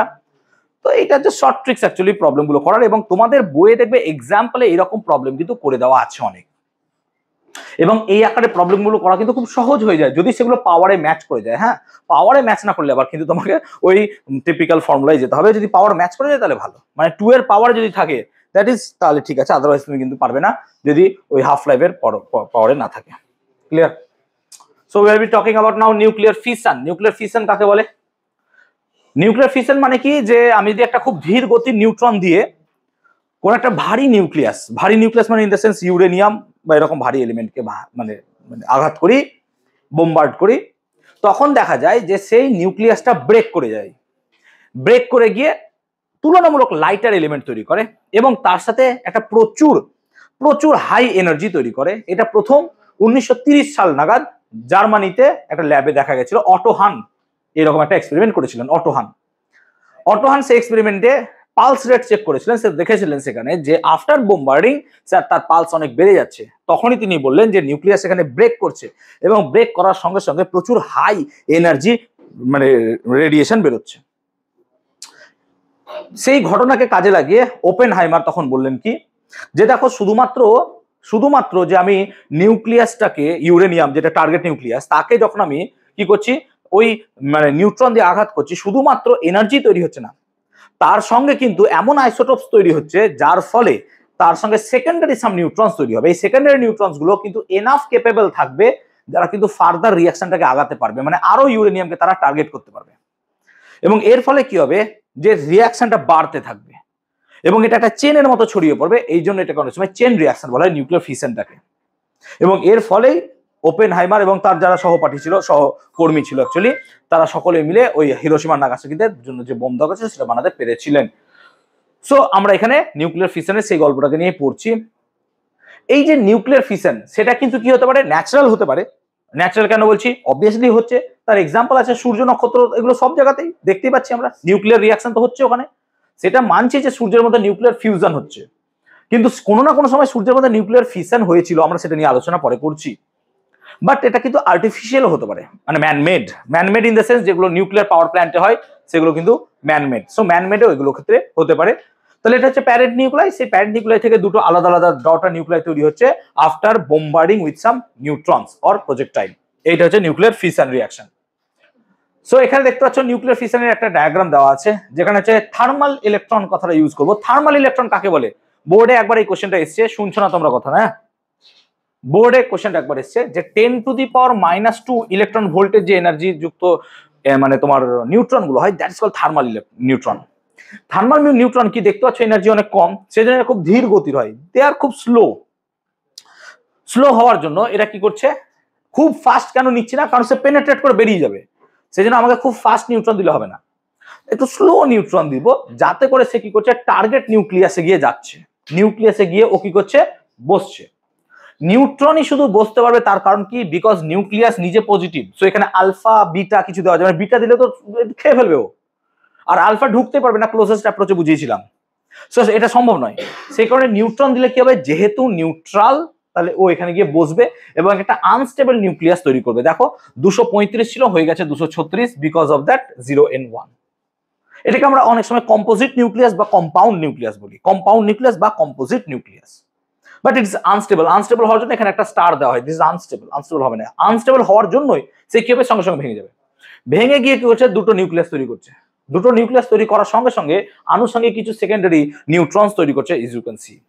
এবং যদি এটা ইউরেনিয়াম 235 হয়, তাহলে এখানে যে ডটার এলিমেন্ট গুলো তৈরি হবে, একটা হবে তোমার 56 বেরিয়াম 141, আর একটা হবে 36 ক্রিপ্টন 92, এবং তার সাথে সাম 200 মিলিয়ন ইলেকট্রন ভোল্ট এনার্জি তৈরি হবে প্রায়। এই যে 200 মিলিয়ন ইলেকট্রন ভোল্ট তৈরি হচ্ছে, এই এনার্জির পালস রিডিংটাই পড়েছিল কে, আমাদের অটো হান, এবং সেটাই ছিল বোধহয় সব থেকে খারাপ দিন। এবং সেটা পেপারে পাবলিশ করলো, গোটা দুনিয়া জানতে পারলো, এবং এই নিউক্লিয়ার এনার্জি নিয়ে গোটা দুনিয়া তখন পিছনে পড়ে গেল, যে যদি এত ডিভাস্টেটিং পাওয়ার হয় তার, তাহলে পরে এই এনার্জিকে কেউ না, বা কেননা আমরা মানব কল্যাণেও কাজে লাগাই, মানবকে ক্ষতি করার জন্য কাজে লাগাই, দুটোকে চিন লাগিয়েছে, তাই না? ঠিক আছে। সো তাহলে এই হচ্ছে গল্পটা, যে প্রাইমারি ইকুয়েশন এখানে দেখতে পাচ্ছ। আর 36 থেকে ভেঙে কি কি তৈরি হচ্ছে দেখতে পাচ্ছ, যে শুধুমাত্র আমরা ছোটবেলায় পড়েছিলাম বেরিয়াম ক্রিপ্টন তৈরি হয়। অ্যাকচুয়ালি দেখো এখানে 29 দিয়েছে, আমি 92 নিয়েছিলাম, যাও এখানে 144 দিয়েছে। তো এই যে চেঞ্জ হচ্ছে, এই চেঞ্জগুলো কেন বলতো, বিকজ কখন কি আইসোটোপ তৈরি হচ্ছে বলা মুশকিল, বিকজ ভাঙছে, তো ভাঙার ফলে কোথায় নিউট্রন তিনটে যাচ্ছে বেশি, কোথাও দুটো যাচ্ছে। সো আনস্টেবিলিটি হওয়ার জন্য ও কি করছে, বিভিন্ন আইসোটোপ সেখানে তৈরি করছে, একটা সিঙ্গেল আইসোটোপ তৈরি করছে না। মানে কখনো এরকম হবে না যে ইউরেনিয়াম থেকে শুধুমাত্র সব সময় বেরিয়াম আর ক্রিপ্টন পাবো, আবার বেরিয়ামের যে 141 আর ক্রিপ্টনের 92 পাবো, এটাই একদম fixed. No no no, we can not say that fixed. এটা চেঞ্জ হতে পারে, কখনো কখনো কি হতে পারে, দেখো অ্যান্টিমনির সাথে এনবি তৈরি করছে, জেননের সাথে স্ট্রনসিয়াম তৈরি করছে। সো বিভিন্ন ক্ষেত্রে দেখো তৈরি করছে ও বিভিন্ন এলিমেন্ট। সো এই এলিমেন্ট গুলো কিন্তু বিভিন্ন সময় চেঞ্জ হয়। মুদ্রা কথা হচ্ছে যে সে রেডিও অ্যাক্টিভিটি ভেঙে যাচ্ছে, এবং ভাঙার পর কি হচ্ছে, এইগুলো কি হয়ে যাচ্ছে বলতো, আর ফার্দার রিয়াকশনে অংশগ্রহণ করছে না। সো এগুলো পড়ে যাচ্ছে, স্টেবল হয়ে যাচ্ছে, এগুলো আর থাকছে না। এবার এগুলো গামা রেডিয়েশন ডিক্লে করতে পারে, কেন কি, তোমরা বামার সিরিজ বা ল্যামান সিরিজে পড়েছো, সেখানে এনার্জি হেরফের থাকলে অ্যাটম থেকে সেটা, নিউক্লিয়াস থেকে বা অ্যাটম থেকে সেটা কি রেডিয়েশন বেরোতে পারে, আনলেস সেটা বেরোবে না। আদারওয়াইজ এখানে কিন্তু নিউক্লিয়ার রিয়াকশন আর হবে না। এরা কি করবে, এই যে সেকেন্ডারি নিউট্রন গুলো দেখছো, এই সেকেন্ডারি নিউট্রন গুলো কি করছে, ফার্দার আবার ইউরেনিয়ামকে গিয়ে অ্যাটাক করবে। এরা কখনো এদেরকে আর অ্যাটাক করতে পারবে না, মাথায় থাকে যেন, এরা আর কিন্তু ওদেরকে ফার্দার অ্যাটাক করতে পারবে না। ওকে,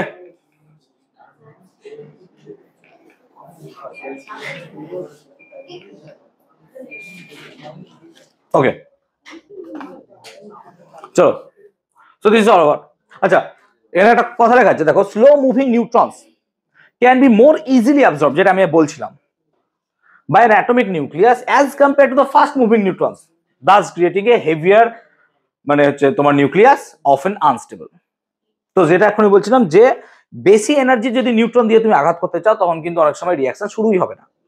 এবং এটাই ওপেনহাইমারের ক্ষেত্রে প্রবলেম হয়েছিল। সেই জন্য ওপেনহাইমার প্রথম হিরোশিমা নাগাসাকিতে বোম ফাটানোর আগে আমেরিকাতে একটা ছোট তোমার অ্যাটমিক বোম বানিয়েছিল, এবং থেকে বলছিল ট্রিনিটি অপারেশন। ট্রিনিটি অপারেশনেই তুমি সেই বোমটা বানিয়ে টেস্ট করা হয়েছিল, ডিটোনেট করা হয়েছিল, দেখেছিল যে সত্যি কি এটা এরকম ভাবে সম্ভব হবে, তাহলে সেই ক্যালকুলেশনের মারফত করা হয়েছিল। আমি ক্লিয়ার করতে পেরেছি এবার।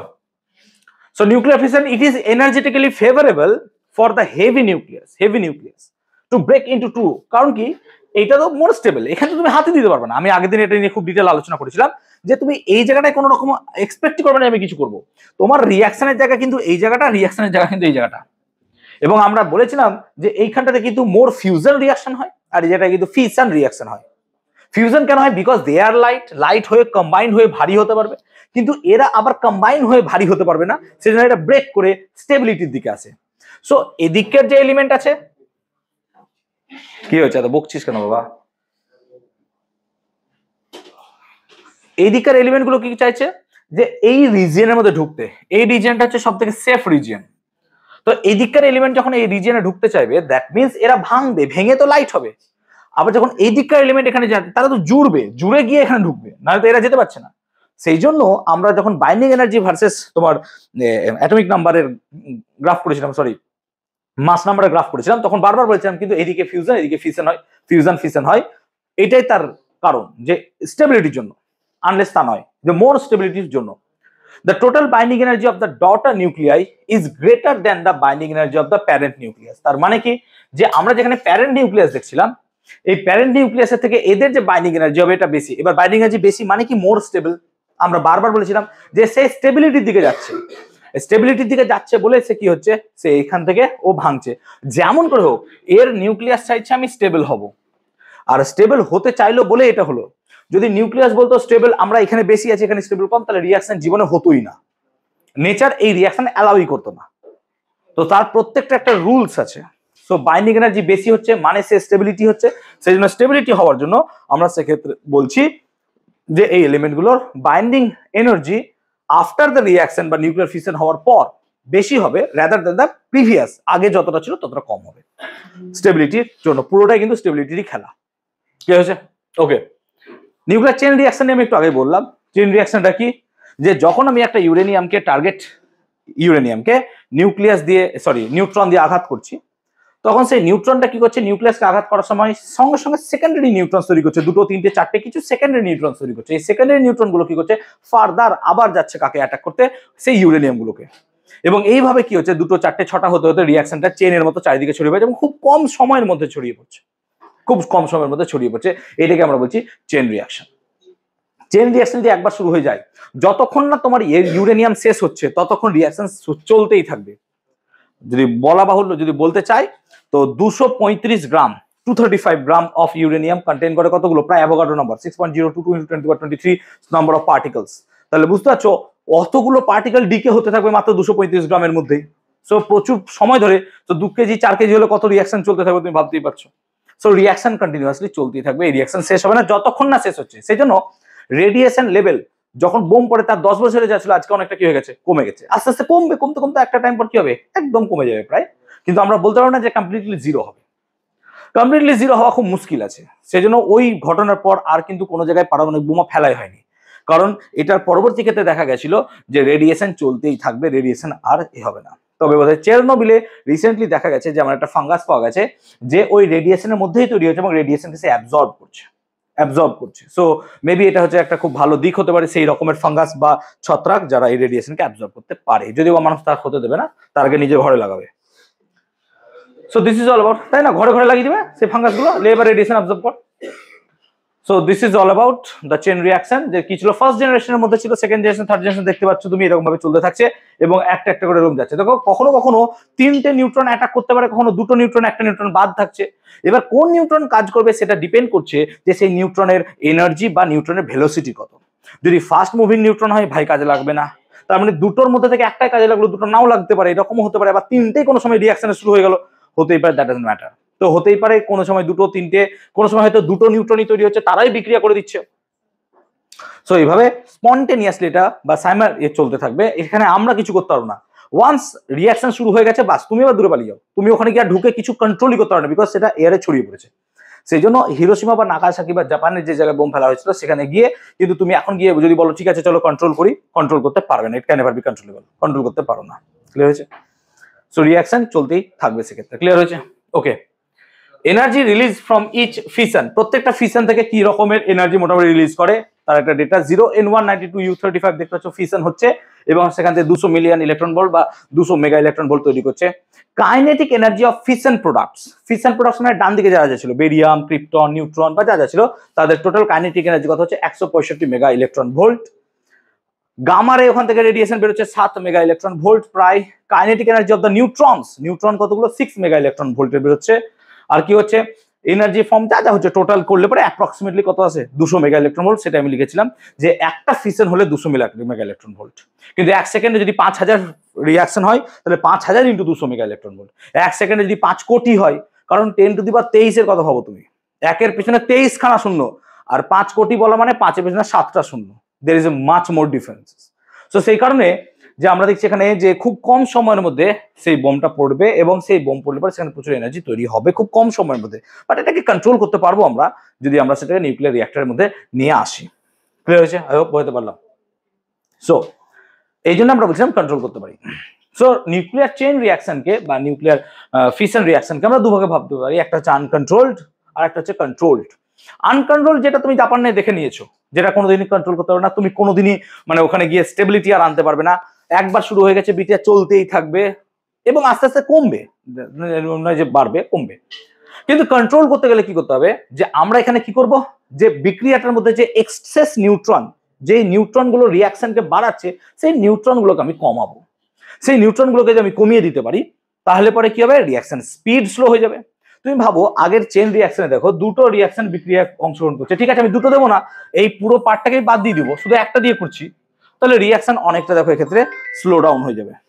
সো রিয়াকশন স্লো ডাউন হতে থাকবে এবং আস্তে আস্তে তাপ উৎপন্ন হবে, অনেকক্ষণ ধরে তাপ উৎপন্ন হবে, ঠিক আছে। বা মাঝে আমি কি রেখে দিচ্ছি, মডারেটর রেখে দিচ্ছি, তাহলে নিউট্রন যেতে সময় লাগছে, বুঝতে পারছো। এইভাবে রিয়াকশন গুলোকে আমরা কন্ট্রোল করতে পারি, সেজন্য এটাকে বলছি আমরা কন্ট্রোলড চেইন রিয়াকশন। ক্লিয়ার হলো? এনার্জি কি হবে, কয়েক মুহূর্তে তৈরি হবে এবং সেই জায়গাটায় বোম্বার্ডিং হয়ে যাবে, খুব কম মুহূর্তে, কয়েক মিলি সেকেন্ডের মধ্যে এনার্জি তৈরি হবে। কিন্তু এটাকে কি করবো, কয়েক মিলি সেকেন্ড, আমরা সময় ধরে এটাকে আস্তে আস্তে বার করবো এনার্জিটাকে, এবং সেখান থেকে কি করবো, জলকে ফোটাবো বা যাই হোক স্টিম তৈরি করে বিদ্যুৎ তৈরি করতে পারবো। তাহলে আনকন্ট্রোল কি হতে পারে, বোম হতে পারে, বোম হতে পারে, ফাদার অফ অ্যাটমিক বোম হচ্ছে ওপেনহাইমার। আর কন্ট্রোল নিউক্লিয়ার রিয়াকশন করতে পারে নিউক্লিয়ার পাওয়ার প্ল্যান্ট, যেটা হচ্ছে নিউক্লিয়ার রিয়াক্টর। সো নিউক্লিয়ার রিয়াক্টরের মধ্যে তুমি কন্ট্রোল নিউক্লিয়ার রিয়াকশন তুমি দেখতে পারবে। ক্লিয়ার হয়েছে? এবার আনকন্ট্রোল আর কন্ট্রোল নিউক্লিয়ার রিয়াকশনের মধ্যে পার্থক্য দেখো।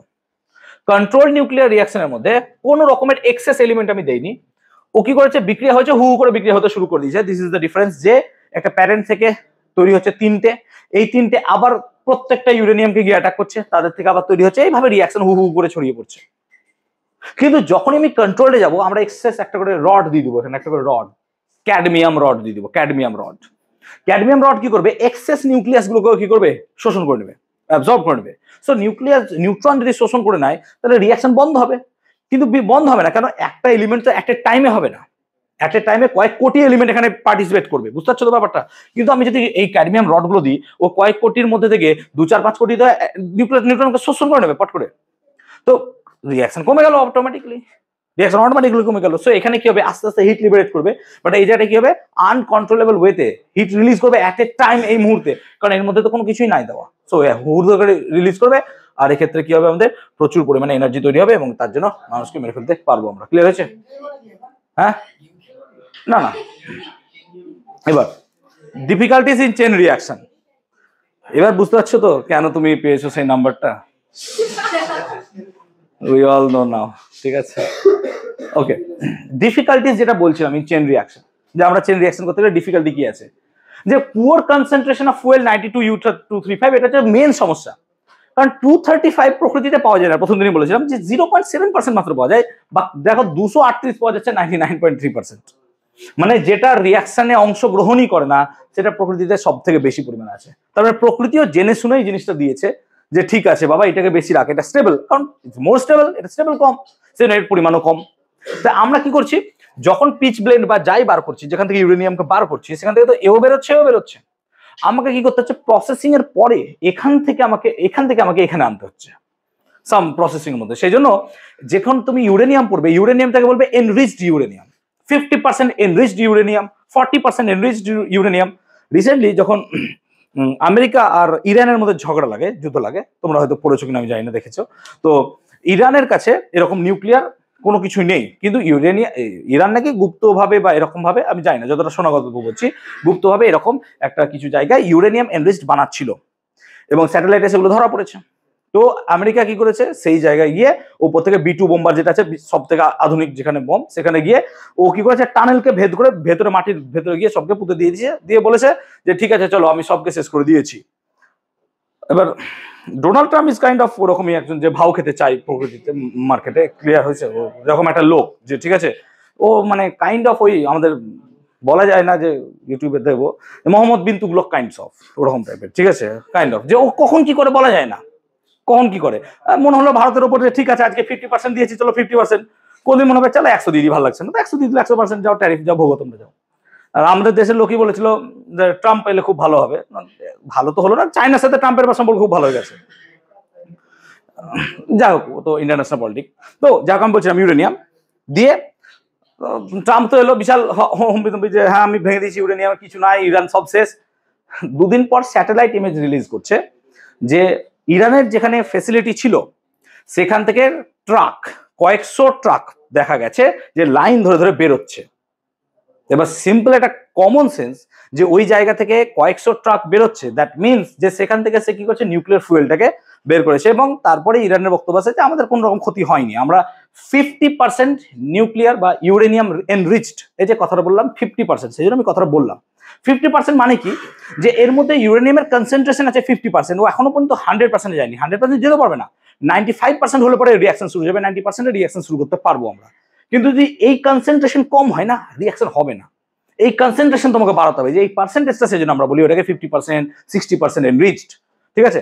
সো এই জন্য এই পার্সেন্টেজটা হচ্ছে খুব প্রবলেমেটিক সব থেকে বেশি, যে এটা আমরা বেশি পাই না প্রকৃতিতে, সেই জন্য আমাদের ওখান থেকে প্রসেস করে আনতে হয়। সেই জন্য খনি থেকে যখন বার করে আনবো তখন কিন্তু ম্যাক্সিমামটা ইউরেনিয়াম 238 বেরোয়, এবং আমরাকে এটাকে কি করতে বারবার পরিশোধন করে করে 235-এ আনতে হবে। এবং 235 হচ্ছে সব থেকে, কেন বুঝতে পারছো, প্রসেসিং করে আনতে হচ্ছে বলে এটার দাম বেড়ে যাবে অনেক প্রচুর, ঠিক আছে। এরকম ইউরেনিয়াম 238 পড়ে থাকলেও কেউ নেবে না, but uranium 235 more dangerous, because nuclear ফুয়েলই হচ্ছে 235। কোনো রিয়াকশন এখনো পর্যন্ত তুমি 238 দিয়ে পড়োইনি, সবই 235 দিয়েই পড়েছো, 10 থেকে মনে করে দেখো, বিকজ অফ দ্যাট। ক্লিয়ার হয়েছে? আই হোপ ডিফিকাল্টিস গুলো আলোচনা করতে পারলাম, যে কি কি ডিফিকাল্টিস আমাদের নিউক্লিয়ার ফিউশনের মধ্যে আসতে পারে। ডিফিকাল্টিস ইন চেইন রিয়াকশন কি, ইউরেনিয়াম 238 ইজ নন ফিজিবল, এ হবেই না, রিয়াকশনই শুরু করবে না।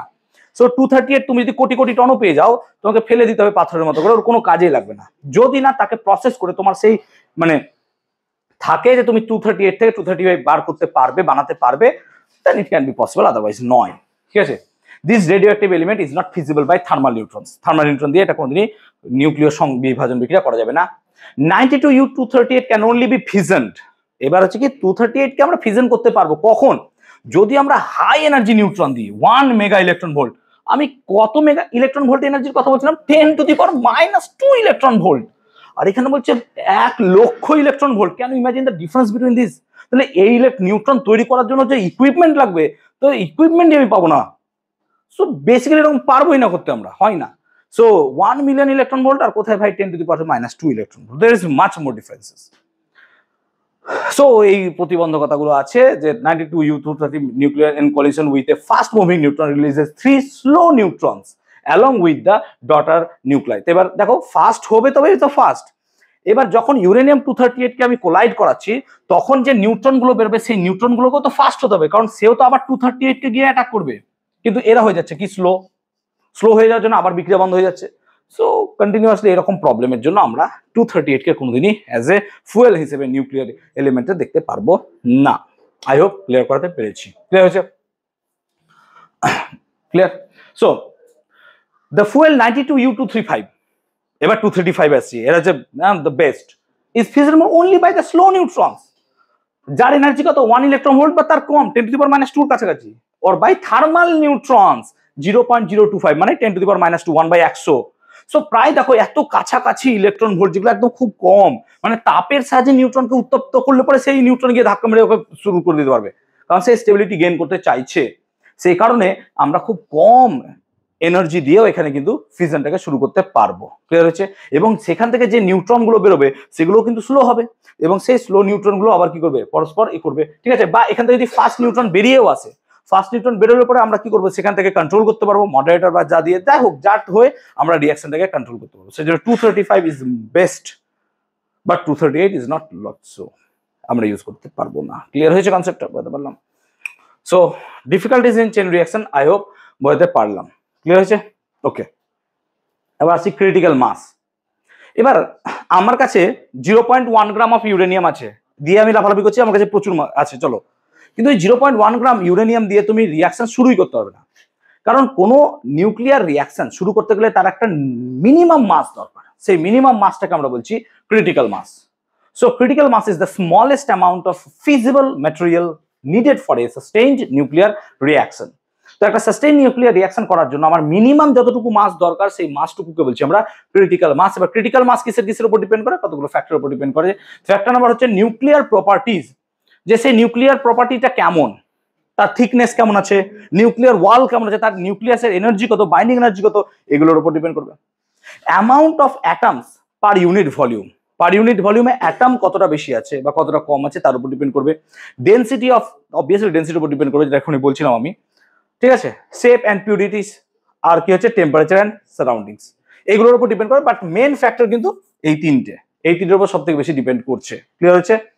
So basically difficulties in chain reaction মোটামুটি আমরা দেখলাম যে চেন রিয়াকশনের ক্ষেত্রে কি কি ডিফিকাল্টিজ থাকে এবং তার ওভারকাম করতে গেলে আমাকে কি করতে হবে, অ্যাকচুয়াল যে এলিমেন্ট দিয়ে আমরা ওই নিউক্লিয়ার ফিশন রিয়াকশনটাকে শুরু করতে পারবো, সেই ফিশন রিয়াকশনটাকে শুরু করার জন্য সেই কন্ডিশনই দরকার, আনলেস আমরা এখানে হাত দিতে পারবো না। পিডিএফ পেয়ে যাবি তো, করে নিবি, হয়েছে, বুঝতে পারলাম।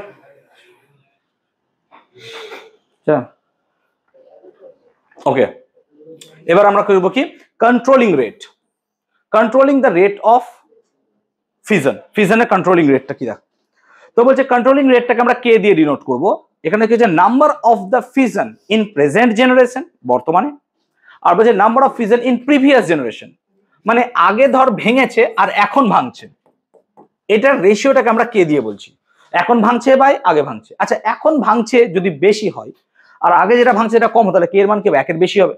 তো কে এর মান যদি একের বেশি হয় তাহলে এটা কি হচ্ছে, এনার্জি বেশি বেশি করে তৈরি হবে, কারণ কি রিয়াকশন সময় কি হয়ে গেছে, বেশি হয়ে গেছে। আবার কে এর মান যদি কম হয় একের থেকে, দ্যাট মিনস এখানে রিয়াকশন কম হচ্ছে, এখানে রিয়াকশন কি হচ্ছে, বেশি হচ্ছে, তার মানে এখন কি হবে, এনার্জি তোমার কম তৈরি হবে। আর কে ইকুয়াল টু 1 মানে কি, যে তোমার যতটা পরিমাণ আগে হয়েছিল তখন, মানে অর্থাৎ ও একই কন্টিনিউয়াস কনস্ট্যান্ট রেটে এনার্জিকে লিবারেট করতে থাকবে। কিন্তু যখনই আনকন্ট্রোল হয়ে যাবে, তখন না কে এর মান কি হবে বলতে, একের বেশি হয়ে যাবে।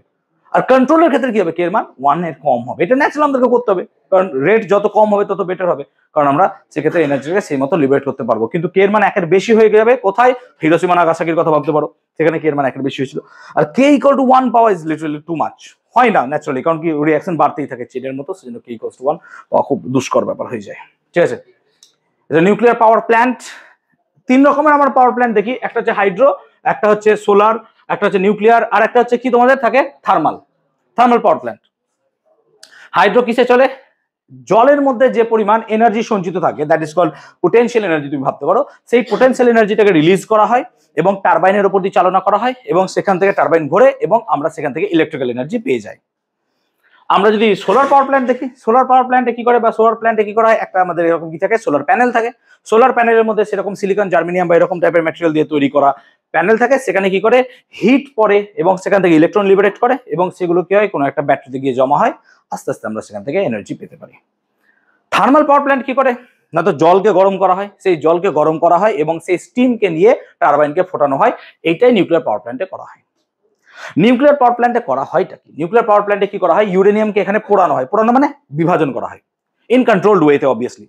সো নিউক্লিয়ার পাওয়ার প্ল্যান্টে কন্ট্রোলড ওয়েতে আমরা কি করব, নিউক্লিয়ার ফিশন রিয়াকশন করব এবং করার ফলে যে হিট প্রডিউস করবে, সেই হিটটাকে হিট এক্সচেঞ্জারের মাধ্যমে অন্য একটা জায়গায় নিয়ে যাব, সেখানে কি করব, জল টকবক করে ফুটবে because of the heat. Primary লক্ষ্য হচ্ছে জল ফোটানো, তুমি যদি কয়লা দিয়ে ফোটাও থার্মাল, আর যদি মানে ইউরেনিয়াম দিয়ে ফোটাও নিউক্লিয়ার, ওইবার জল ফুটে সেখান থেকে বাষ্প তৈরি হবে, সেই বাষ্প আবার কি করবে, টারবাইন ঘোরাবে এবং সেখান থেকে আমরা বিদ্যুৎ পাবো, that is called nuclear power plant. আমাদের ভারতের প্রথম নিউক্লিয়ার পাওয়ার প্ল্যান্ট সম্ভবত তারাপুর ছিল, মহারাষ্ট্রে তারাপুর ছিল। ক্লিয়ার? ওকে, নিউক্লিয়ার রিঅ্যাক্টর কি হচ্ছে, তো এখানে কতগুলো ইম্পর্টেন্ট পয়েন্ট আছে নিউক্লিয়ার রিঅ্যাক্টর নিয়ে। The core of the reactor is the site of nuclear fission which contains the uranium, মানে হচ্ছে ইউরেনিয়াম 235, এবং ইউরেনিয়াম গুলোকে রড আকারে রাখা হয়, রড আকারে ইউরেনিয়াম রডস বলি আমরা। আর মডারেটর ইউজ করি আমরা এখানে কি, ভারী জল বা তুমি গ্রাফাইট ইউজ করতে পারো। ভারী জল মানে ডয়টেরিয়াম অক্সাইড, যেটা কি করছে, নিউট্রন গুলোকে কন্ট্রোল করছে, ওর ভেলোসিটি গুলোকে কন্ট্রোল করছে। আমরা এখনই বোঝালাম যে ইউরেনিয়াম 235 কে যখন বোমবার্ড করবো with a slow moving neutron দ্বারা, তখন কিন্তু যে নিউট্রন গুলো পড়বে সেগুলো স্লো বা ফাস্ট হয়, ফাস্ট। সেই জন্য সেই ফাস্ট হওয়ার কারণে আমাদেরকে কি করতে হয়, স্লো ডাউন করানোর জন্য মডারেটর ইউজ করতে হয়। The core is surrounded by reflector to reduce leakage, reflector দিয়ে, কারণ কি যে পরিমাণ রেডিয়েশন গুলো বেরোবে সেগুলো রিফ্লেক্ট করে ফেরত আসে। The reactor can be shut down by means of control rods, তাহলে যেখানে রিঅ্যাক্টর আছে সেখানে কি করবো, উপর থেকে কন্ট্রোল রডস বা সাইড দিয়ে কন্ট্রোল রডস দেবো। কন্ট্রোল রড যত বেশি দেবো রিঅ্যাকশন তত স্লো ডাউন হতে থাকবে, এবং যদি বেশিরভাগই দিয়ে দিই তাহলে রিঅ্যাকশন প্রায় একদম শেষের দিকে হয়ে যাবে। সো কন্ট্রোল রড দিয়ে আমরা সেজন্যটাকে বলছি কন্ট্রোল চেইন রিঅ্যাকশন করতে পারি। Made of for example cadmium, যেটা টেনে পড়েছে মনে করে দেখো, যে কন্ট্রোল রড যেটা নিউট্রন শোষক রূপে কাজ করে সেটা আমরা ক্যাডমিয়াম দিয়ে ইউজ করি। কারণ ক্যাডমিয়াম নিউট্রনকে খুব হাইলি অ্যাবজর্ব করতে পারে। The energy released in fission is continuously removed by cold water, যেটাকে আমরা বলছিলাম হিট এক্সচেঞ্জার। হিট এক্সচেঞ্জার কি করছে, সেখান থেকে তোমার হিট গুলোকে বার করে নিচ্ছে and heats up the water present in the tank so that steam is produced। মানে কি, ও কি করছে, হিট গুলোকে অন্য একটা জায়গায় নিয়ে যাচ্ছে, সেখান থেকে কি করছে, হিটকে দিয়ে স্টিম তৈরি করছে, সেই স্টিম গুলো আবার কোথায় নিয়ে যাচ্ছে, টারবাইনে নিয়ে যাচ্ছে। The steam drives turbines and generate electricity। So এটা হচ্ছে নিউক্লিয়ার পাওয়ার প্ল্যান্ট বা রিঅ্যাক্টরের ক্ষেত্রে কনসেপ্ট হয়। সো ফুয়েল রড যেটা আমরা বলছিলাম, নিউক্লিয়ার রড, সেটা অবভিয়াসলি ইউরেনিয়াম 235 হবে, তাছাড়া হবে না, ইউরেনিয়াম 235 দিয়ে হবে। তবে বর্তমানে তুমি পোলোনিয়াম দিয়ে ইউজ করতে পারো, প্লুটোনিয়াম দিয়ে ইউজ করতে পারো, প্লুটোনিয়াম তা দিয়েও হতে পারে, but they are not so good. আচ্ছা, ইউজিল্যান্ড parents of uranium oxide use করা হয় আর arranged in tubes in form of fuel rods. এবার ইউরেনিয়াম অক্সাইডের সাথে ইউরেনিয়ামের চেঞ্জ হবে? নো, আমি আগের দিন আলোচনা করেছিলাম, কারণ রেডিও অ্যাক্টিভিটি বা এরকম কোনো প্রসেস যেগুলো নিউক্লিয়ার রিয়াকশন হয় সেখানে কিন্তু কোনো রকম কেমিক্যাল রিয়াকশন ইফেক্ট ফেলে না। সো ইউরেনিয়াম অক্সাইডও যা হবে, ইউরেনিয়ামও সেম টাইপের রিয়াকশন শো করবে। রেডিও অ্যাক্টিভিটি বা এরকম প্রপার্টিজ ক্ষেত্রে কেমিক্যাল রিয়াকশন কোনো রকমের ইফেক্ট ফেলতে পারে না, because it is totally completely nuclear phenomena, not atomic phenomena. Clear হচ্ছে? আই হোপ কনসেপ্টটা বুঝতে পারলাম। ক্লিয়ার হচ্ছে? মডারেটর, আমরা মডারেটর তো নিউক্লিয়ার রড পড়লাম, এবার হচ্ছে মডারেটর। সো মডারেটর হিসেবে কি নেব আমরা? So material in the core which slows down the neutrons, এইটাকে আমরা বলছি কি মডারেটর, যে নিউট্রন গুলোকে ভেলোসিটি করে কমিয়ে দিচ্ছে, অর্থাৎ কম হচ্ছে। তাহলে আমরা কি ইউজ করি? Heavy water, deuterium oxide D2O, অথবা আমরা কি ইউজ করি? গ্রাফাইট ইউজ করি। গ্রাফাইট আমরা অ্যাজ এ মডারেটর এখানে ইউজ করতে পারবো, গ্রাফাইটটাকে মডারেটর হিসেবে ইউজ করতে পারবো। হ্যাঁ, হাফনিয়াম, হ্যাঁ হাফনিয়াম হতে পারে। আচ্ছা, কন্ট্রোল রডস, আমি কন্ট্রোল রডস নিয়ে বললাম আর বলছি না। কন্ট্রোল রডস কি হবে? ক্যাডমিয়াম, হ্যাফনিয়াম এগুলো হতে পারে।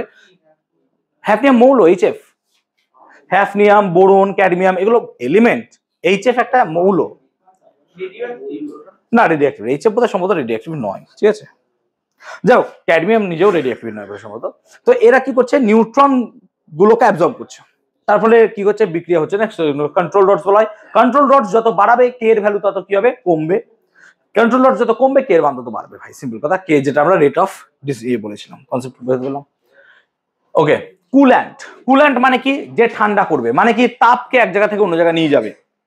তাহলে নিউক্লিয়ার রিঅ্যাক্টরে কি করছে? তাপকে এক জায়গা থেকে অন্য জায়গায় নিয়ে যাচ্ছে, এবং সেটাকে আমরা কুল্যান্ট বলছি। এবং বিশেষ করে এগুলো কোনো না কোনো মেটাল দিয়ে তৈরি প্লেটস হয়, ঠিক আছে। It is a fluid which is circulating through the core in 2-3 loops so as to transfer the heat from it.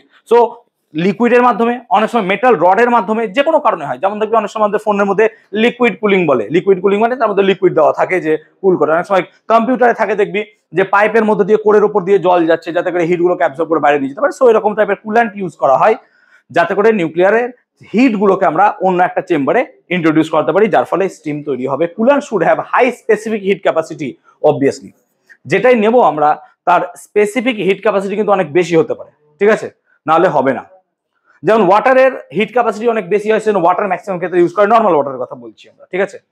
ওকে, আচ্ছা, components of A nuclear reactor, components গুলো একটু পড়বি, এগুলো একটু পড়ে নিস, কন্টেইনমেন্ট আছে বা যা আছে বই থেকে এগুলো একবার রিডিং দিয়ে নিস, ঠিক আছে। হ্যাঁ থাকবে, নিউক্লিয়ার রিঅ্যাক্টর নেই, ওই একটু আধটু আছে পড়বে, ঠিক আছে। এটা হচ্ছে টিপিক্যাল একটা নিউক্লিয়ার রিঅ্যাক্টরের ছবি। নিউক্লিয়ার রিঅ্যাক্টরের এটা হচ্ছে কি বলতো? মেইন জায়গা যেখানে রিঅ্যাকশন হচ্ছে। এবার যেখানে নিউক্লিয়ার রিঅ্যাকশন তৈরি হচ্ছে না, তার ভেতরে যে দেওয়ালটা না, সেই দেওয়ালটা মোটা দেওয়া হয়। এটা বিশেষ করে মোটা এই কারণে দেওয়া হয় যে এগুলো যেহেতু রেডিও অ্যাক্টিভ এলিমেন্ট আছে, তো যেখান থেকে এনার্জি লিক না করে বা রেডিয়েশন লিক না করে, সেজন্য মোটা দেওয়া হয়। ক্লিয়ার হচ্ছে? এখানে কি হচ্ছে? কিছু নিউক্লিয়ার রডস থাকে, সেই নিউক্লিয়ার রডস গুলো কি করছে? এখানে প্রচুর পরিমাণে হিট তৈরি করছে, এবং এখানে ডয়টেরিয়াম অক্সাইড দেওয়া আছে, D2O। এবার এই ডয়টেরিয়াম অক্সাইড থেকে কি করছে? আমাদের দেখো হিট তৈরি হচ্ছে, হিট যাচ্ছে, তো এটা হিট এক্সচেঞ্জার হচ্ছে, হিট যাচ্ছে। এবারে হিট এখান থেকে গিয়ে কি হচ্ছে? স্টিম তৈরি করছে। এই স্টিমটা কোথায় যাচ্ছে? ওপরে যাচ্ছে, ওখানে টারবাইন আছে, টারবাইনটা মনে করে ঘোরাচ্ছে, জেনারেটর, ফলে কি তৈরি করছে? তোমার এনার্জি তৈরি করছে। তো এইভাবে আমরা মোটামুটি একটা জায়গায় দেখতে পারি, সেজন্য নিউক্লিয়ার পাওয়ার প্ল্যান্ট খুব এইরকম ভাবে চলে। এখন যদি এই জায়গাটায় কোনো গন্ডগোল হয়, ম্যাক্সিমাম প্রবলেম এই জায়গাটায় করে, তো এখানে যদি কোনো বিস্ফোরণ হয় তাহলে এখান থেকে কি হবে? প্রচুর পরিমাণে রেডিয়েশন লিক করে, যেটা তোমরা চেরনোবিল বা এরকম কোনো ঘটনা পড়েছো। সো এই সমস্ত জায়গায় সব থেকে ডেঞ্জারাস হয়।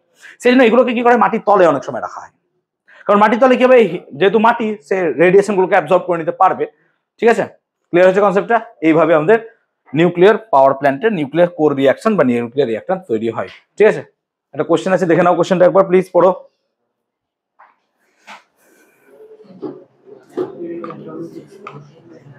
বলছে during an atomic explosion the energy released is due to, কি হবে, conversion of mass into energy. Obviously mass এনার্জিতে কনভার্ট হয় বলেই আমাদের প্রচুর পরিমাণে এনার্জি তৈরি হয়। ঠিক আছে, চলো, name the moderator used in the nuclear reactor. বল দেখি প্রণয়, বল, name the moderator. So plutonium, thorium, graphite, beryllium. Graphite হবে, যদি হেভি ওয়াটার থাকতো মডারেটর হিসেবে আমরা হেভি ওয়াটারকে ইউজ করতাম, গ্রাফাইট এখানে ইউজ করা যাবে। এবার পড়বো নিউক্লিয়ার ফিউশন। তো নিউক্লিয়ার ফিশন নিয়ে তখন পড়লাম, নিউক্লিয়ার ফিউশন নিয়ে পড়বো। নিউক্লিয়ার ফিউশন পড়লে আমাদের এই টপিকটা শেষ হবে, কিন্তু আমি দুটো কথা এখানে মেনশন করছি। তোদের বই দেখবি দুটো কথা আছে, কুরি জোলিওর এক্সপেরিমেন্ট, বোথে বেকারের এক্সপেরিমেন্ট। ঠিক আছে, আর আইরিন কুরি, হ্যাঁ কুরি জোলিও, হ্যাঁ এরা, হ্যাঁ পরপর। ঠিক আছে, আর স্যাডউইকের গল্প। এই স্যাডউইক, কুরি জোলিও আর বোথে বেকার, এই জায়গাটায় দেখবি নিউট্রন আবিষ্কার এখানে আছে। নিউট্রন আবিষ্কার এইখানেই হয়েছিল, যেখানে প্রথম আইরিন কুরি, ম্যাডাম কিউরি আর পিয়ের কিউরির রিলেটিভ, মানে মনে নেই জামাই বা ছেলে বা এরকম কিছু হবে, মনে পড়ছে। ঠিক আছে, ম্যাডাম কিউরি আর পিয়ের কুরি, কুরি দম্পতি যা বলে না, যে তাদেরই জামাই অথবা ছেলে বা কিছু একটা হবে, আইরিন কুরি। ঠিক আছে, তো ওই কুরি আর জোলিও একটা এক্সপেরিমেন্ট করেছিলেন। ঠিক আছে, আস্তে বাবা, বেরিলিয়াম পার্টিকেল, যেটা আছে বেরিলিয়ামের সাথে তারা কি করেছিল, আলফা পার্টিকেলকে বিক্রিয়া করেছিল, রিয়াক্ট করেছিল আলফার সাথে বেরিলিয়াম, এবং তারা সেখান থেকে দেখলেন কিছু পরিমাণ রেজ বেরোচ্ছে, কিন্তু তারা সেই রেজ সম্বন্ধে কিছু জানতেই পারেনি, বুঝতেই পারেনি, এবং সেই রেজ গুলোকে প্যারাফিন মোম বা এর মধ্য দিয়ে পাঠিয়েছিলেন, এবং সেখান থেকে কিছু অবজারভেশন পেয়েছিলেন, কিন্তু সেই অবজারভেশন পুরোপুরি ক্লিয়ার ছিল না। পরবর্তী ক্ষেত্রে এই অবজারভেশন গুলোকে ভালো মতো দেখলেন স্যাডউইক, এবং তিনি বললেন যে এই যে রেডিয়েশন গুলো বেরোচ্ছে, এগুলো রেডিয়েশন অ্যাকচুয়ালি কোনো গামা বা আলফা রেডিয়েশন নয়, এগুলো বেসিক্যালি একটা কণার স্রোত, এবং এগুলো হচ্ছে নিউট্রাল, এবং এগুলো সামহাউ নিউক্লিয়াসের ভেতর থেকে বেরোচ্ছে, এবং এরই নাম দিয়ে হয়েছিল neutron, because of that neutral. So Chadwick সেই জন্য মানে ক্রেডিট যায়, বাট স্যাডউইকের আগে আমাদের এরকম এক্সপেরিমেন্ট হয়েছে।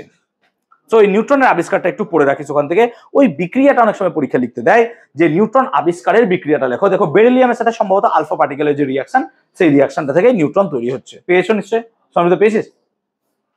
তো ওই বিক্রিয়াটা একটু পড়বো, বোথে বেকার থেকে, ওই বোথে বেকার, কুরি জোলিও, আর তারপর হচ্ছে তোমার স্যাডউইক। ক্লিয়ার আছে? ওই রিয়াকশনটা একটু পড়ে রাখবা, ক্লিয়ার আছে? তাহলে মোটামুটি ওই জায়গাটা কমপ্লিট হয়ে যাবে। নিউক্লিয়ার ফিউশন নিয়ে আমরা আলোচনা করছি। নিউক্লিয়ার ফিউশন কি? যখন আমরা কোনো দুটো লাইট নিউক্লিয়াসকে অতি হাই টেম্পারেচারে কাছাকাছি আনতে চাইবো, তারা নিজেরা ফিউজ হয়, ফিউজ হয়ে হায়ার অ্যাটমিক মাস যুক্ত নিউক্লিয়াস প্রডিউস করে। এবার হায়ার অ্যাটমিক মাস যুক্ত নিউক্লিয়াস প্রডিউস করছে কেন? আমরা যখন বাইন্ডিং এনার্জি ভার্সেস অ্যাটমিক মাসের গ্রাফ দেখেছিলাম, তখন দেখেছিলাম যারা কম বাঁ দিকে ছিল তারা চাইবে কি, তারা বেশি মোর স্টেবলের দিকে যায়, সেজন্য নিউক্লিয়াস গুলো বেশি মাস নাম্বার গেইন করতে চাইবে তাদের বাইন্ডিং এনার্জি বাড়ানোর জন্য। ঠিক আছে, এবার দেখ, যখন আমরা অ্যাটম পড়েছিলাম তখন বলেছিলাম যে রাদারফোর্ডের ক্ষেত্রে আলফা পার্টিকেল কিন্তু একটা নির্দিষ্ট প্রায় 1 ফার্মি মতো ডিস্টেন্স কভার, বা 36 বা এরকম কিছু একটা হয়েছিল সম্ভবত, কিছু একটা ডিস্টেন্স কভার করেছে, তারপর কিন্তু আর আলফা পার্টিকেল নিউক্লিয়াসের ভেতরে ঢুকতে পারেনি। তো ওটা নর্মাল টেম্পারেচারে হয়েছিল, কিন্তু যদি আমরা টেম্পারেচারকে বাড়াতে থাকি, alpha particle is nothing but helium, তো আমরা যদি আরেকটা হিলিয়ামের সাথে আরেকটা হিলিয়ামকে এরকম করে হাই টেম্পারেচারে রিয়াক্ট করাই, তখন দেখা যাবে নতুন এলিমেন্ট সেখান থেকে ফর্ম করতে পারে। মেবি সেটা কার্বন হতে পারে, মেবি সেটা কার্বন হতে পারে, ঠিক আছে, মেবি সেটা লিথিয়াম হতে পারে। সো এই যে ফিউশন হচ্ছে, তার জন্য একটা হাই টেম্পারেচার দরকার, সারাউন্ডিং একটা হাই টেম্পারেচার দরকার, সেই টেম্পারেচারের রেসপেক্টে ওই দুটো এলিমেন্ট ফিউজ হবে, নতুন একটা এলিমেন্ট প্রডিউস করবে, এটাকে বলছি আমরা নিউক্লিয়ার ফিউশন বিক্রিয়া। ক্লিয়ার হচ্ছে? এখন নিউক্লিয়ার ফিউশনের ক্ষেত্রে যে রিয়াকশনটা হয়, নর্মালি দেখো দুটো এখানে প্রোটন দেওয়া আছে বা দুটো তোমার নিউক্লিয়াই দেওয়া আছে, সেই দুটো নিউক্লিয়াই কখনো রিয়াক্ট করছে না because of the coulombian repulsion forces. But যদি আমরা এদেরকে টেম্পারেচার রাইজ করিয়ে কাছাকাছি আনতে চাই, তখন দেখা এরা নিজেরাই ফিউজ করছে। কিন্তু টেম্পারেচার রাইজ করছি মানে তুমি ভাবতে পারো দিস এন্ডোথার্মিক, কারণ কি আমাকে বাইরে থেকে এনার্জি দিতে হচ্ছে না। ওয়ান্স রিয়াকশন শুরু হয়ে গেল, এ নিজে থেকে তখন এনার্জি তৈরি করবে আর নিজেই ফিউজ হবে। সেজন্য এটা actually exothermic reaction, it's an exothermic, because একবার ফিউশন শুরু হয়ে গেল দ্যাট মিনস তোমার কি হচ্ছে, ফিউশন এবার চলতেই থাকবে, কোলম্বিয়ান রিপালশন ফোর্সের ওভারকাম করে ও ঢুকতে থাকবে। সেজন্য আমরা বারবার কি বলছিলাম, নিউক্লিয় ফিউশন বিক্রিয়া সূর্যের মধ্যে হচ্ছে, কিন্তু কোনো না কোনো সময় নিউক্লিয়ার মধ্যেও সেই নিউক্লিয় বিভাজন নিশ্চয়ই হয়েছে, বা ওই টেম্পারেচার সূর্য বা নক্ষত্র কোনো না কোনো সময় গেইন করেছে যাতে করে এরা ফিউজ হতে পারে। সেই জন্য জুপিটারকে অনেক সময় আমরা বলি কি আ ফেইল্ড স্টার। ফেইল্ড স্টার এই কারণে বলি যে তার মধ্যে এনাফ ক্রিটিক্যাল মাস ছিল না, বা এনাফ টেম্পারেচার সে রিয়াক্ট মানে তৈরি করতে পারেনি, যার ফলে তার মধ্যে থাকা হাইড্রোজেন গ্যাসগুলোকে ফিউজ হতে পারে। সেই জন্য জুপিটার একটা স্টারের সাইজ হওয়া, প্রায় কাছাকাছি স্টারের সাইজের হওয়া সত্ত্বেও কিন্তু জুপিটার স্টার হতে পারেনি, ও পারেনি। সো সেই জন্য যে যেমন তেমন ভাবে আমি বিক্রিয়া শুরু করে দেবো, তাত্ত্বিক ভাবে দেখছি বিক্রিয়া হচ্ছে মানে চলো হয়ে যাবে, ওরকম নয়। তার জন্য একটা সবকিছু কন্ডিশন দরকার। আই হোপ বলতে পারলাম। এখানে একটা নিউক্লিয়ার ফিউশনের রিয়াকশন দেওয়া হয়েছে, টিপিক্যাল দেখতে পাচ্ছ, দুটো হাইড্রোজেন বা দুটো প্রোটিয়াম রিয়াক্ট করছে, দিয়ে তৈরি করছে একটা ডয়টেরিয়াম। সো প্রোটিয়াম রিয়াক্ট করছে ডয়টেরিয়াম, এবং সেখান থেকে তৈরি করছে একটা কি পজিট্রন, এবং তার সাথে নিউট্রিনো আর সাম ইলেকট্রন ভোল্ট তৈরি করছে। ওকে, when two hydrogen nuclei fuse together to form deuteron, positron and neutrino are released along with energy দিয়ে তৈরি হয়। For two hydrogen atoms to combine, they need to overcome electrostatic repulsion, যেটা এখনই বললাম। আর to overcome that barrier তোমার এখানে temperature দরকার প্রায় 3 × 10⁹ কেলভিন, প্রায় 300 কোটির কাছাকাছি, 300 করোড় কেলভিন টেম্পারেচার বা ডিগ্রি সেলসিয়াস, 300 কোটি ডিগ্রি সেলসিয়াস। এত টেম্পারেচার পৃথিবীতে কোনো জায়গায় নাই, শুধুমাত্র সূর্যের কোরে আছে। সূর্যের কোরে এর থেকে বেশি টেম্পারেচার আছে, সেই জন্য সূর্যের কোরের মধ্যে এরকম হাইড্রোজেন ফিউজ হতে থাকছে। কিন্তু যদি তুমি সূর্যের বাইরের সারফেস দেখো, 6000 ডিগ্রি সেন্টিগ্রেড টেম্পারেচার নাই প্রায়। সো অ্যাকচুয়ালি কি হচ্ছে, রিয়াকশন ভেতরে হচ্ছে, এবং সেখান থেকে আমরা পাচ্ছি হিট। তো সূর্যের মধ্যে যে আমরা আগুন দেখি, অ্যাকচুয়ালি সেগুলো ওই কার্বন ডাই অক্সাইডের আগুন নয়, অ্যাকচুয়ালি সেই আগুন কিন্তু আলাদা। যাও, সেই আগুন কিন্তু আলাদা, সেটা হচ্ছে গামা রেডিয়েশনের আগুন, ঠিক আছে। সো রেডিয়েশন এখান থেকেই তার চলছে। ক্লিয়ার হয়েছে? ওকে, থার্মোনিউক্লিয়ার ফিউশন বিক্রিয়া কি, তাহলে আমরা দেখছি যে এই ঘটনা ঘটছে when fusion is achieved by raising temperature of the system so that particles have enough energy to overcome Coulombic, যেটা এখনই বোঝালাম, repulsive barrier. This type of fusion is called nuclear fusion বা thermonuclear fusion. ক্লিয়ার হয়েছে? এখন এত temperature প্রায় 300 কোটি kelvin কোনো জায়গায় পাওয়া যায় না। সেই জন্য আমাদেরকে কি করতে হয়, নিউক্লিয়ার ফিউশন শুরু করার আগে নিউক্লিয়ার ফিশন করতে হয়। নিউক্লিয়ার ফিশন যদি করা যায়, নিউক্লিয়ার ফিশনের মধ্যে এত ক্যাপাবিলিটি আছে যে সে এতটা টেম্পারেচারকে রেইজ করতে পারবে।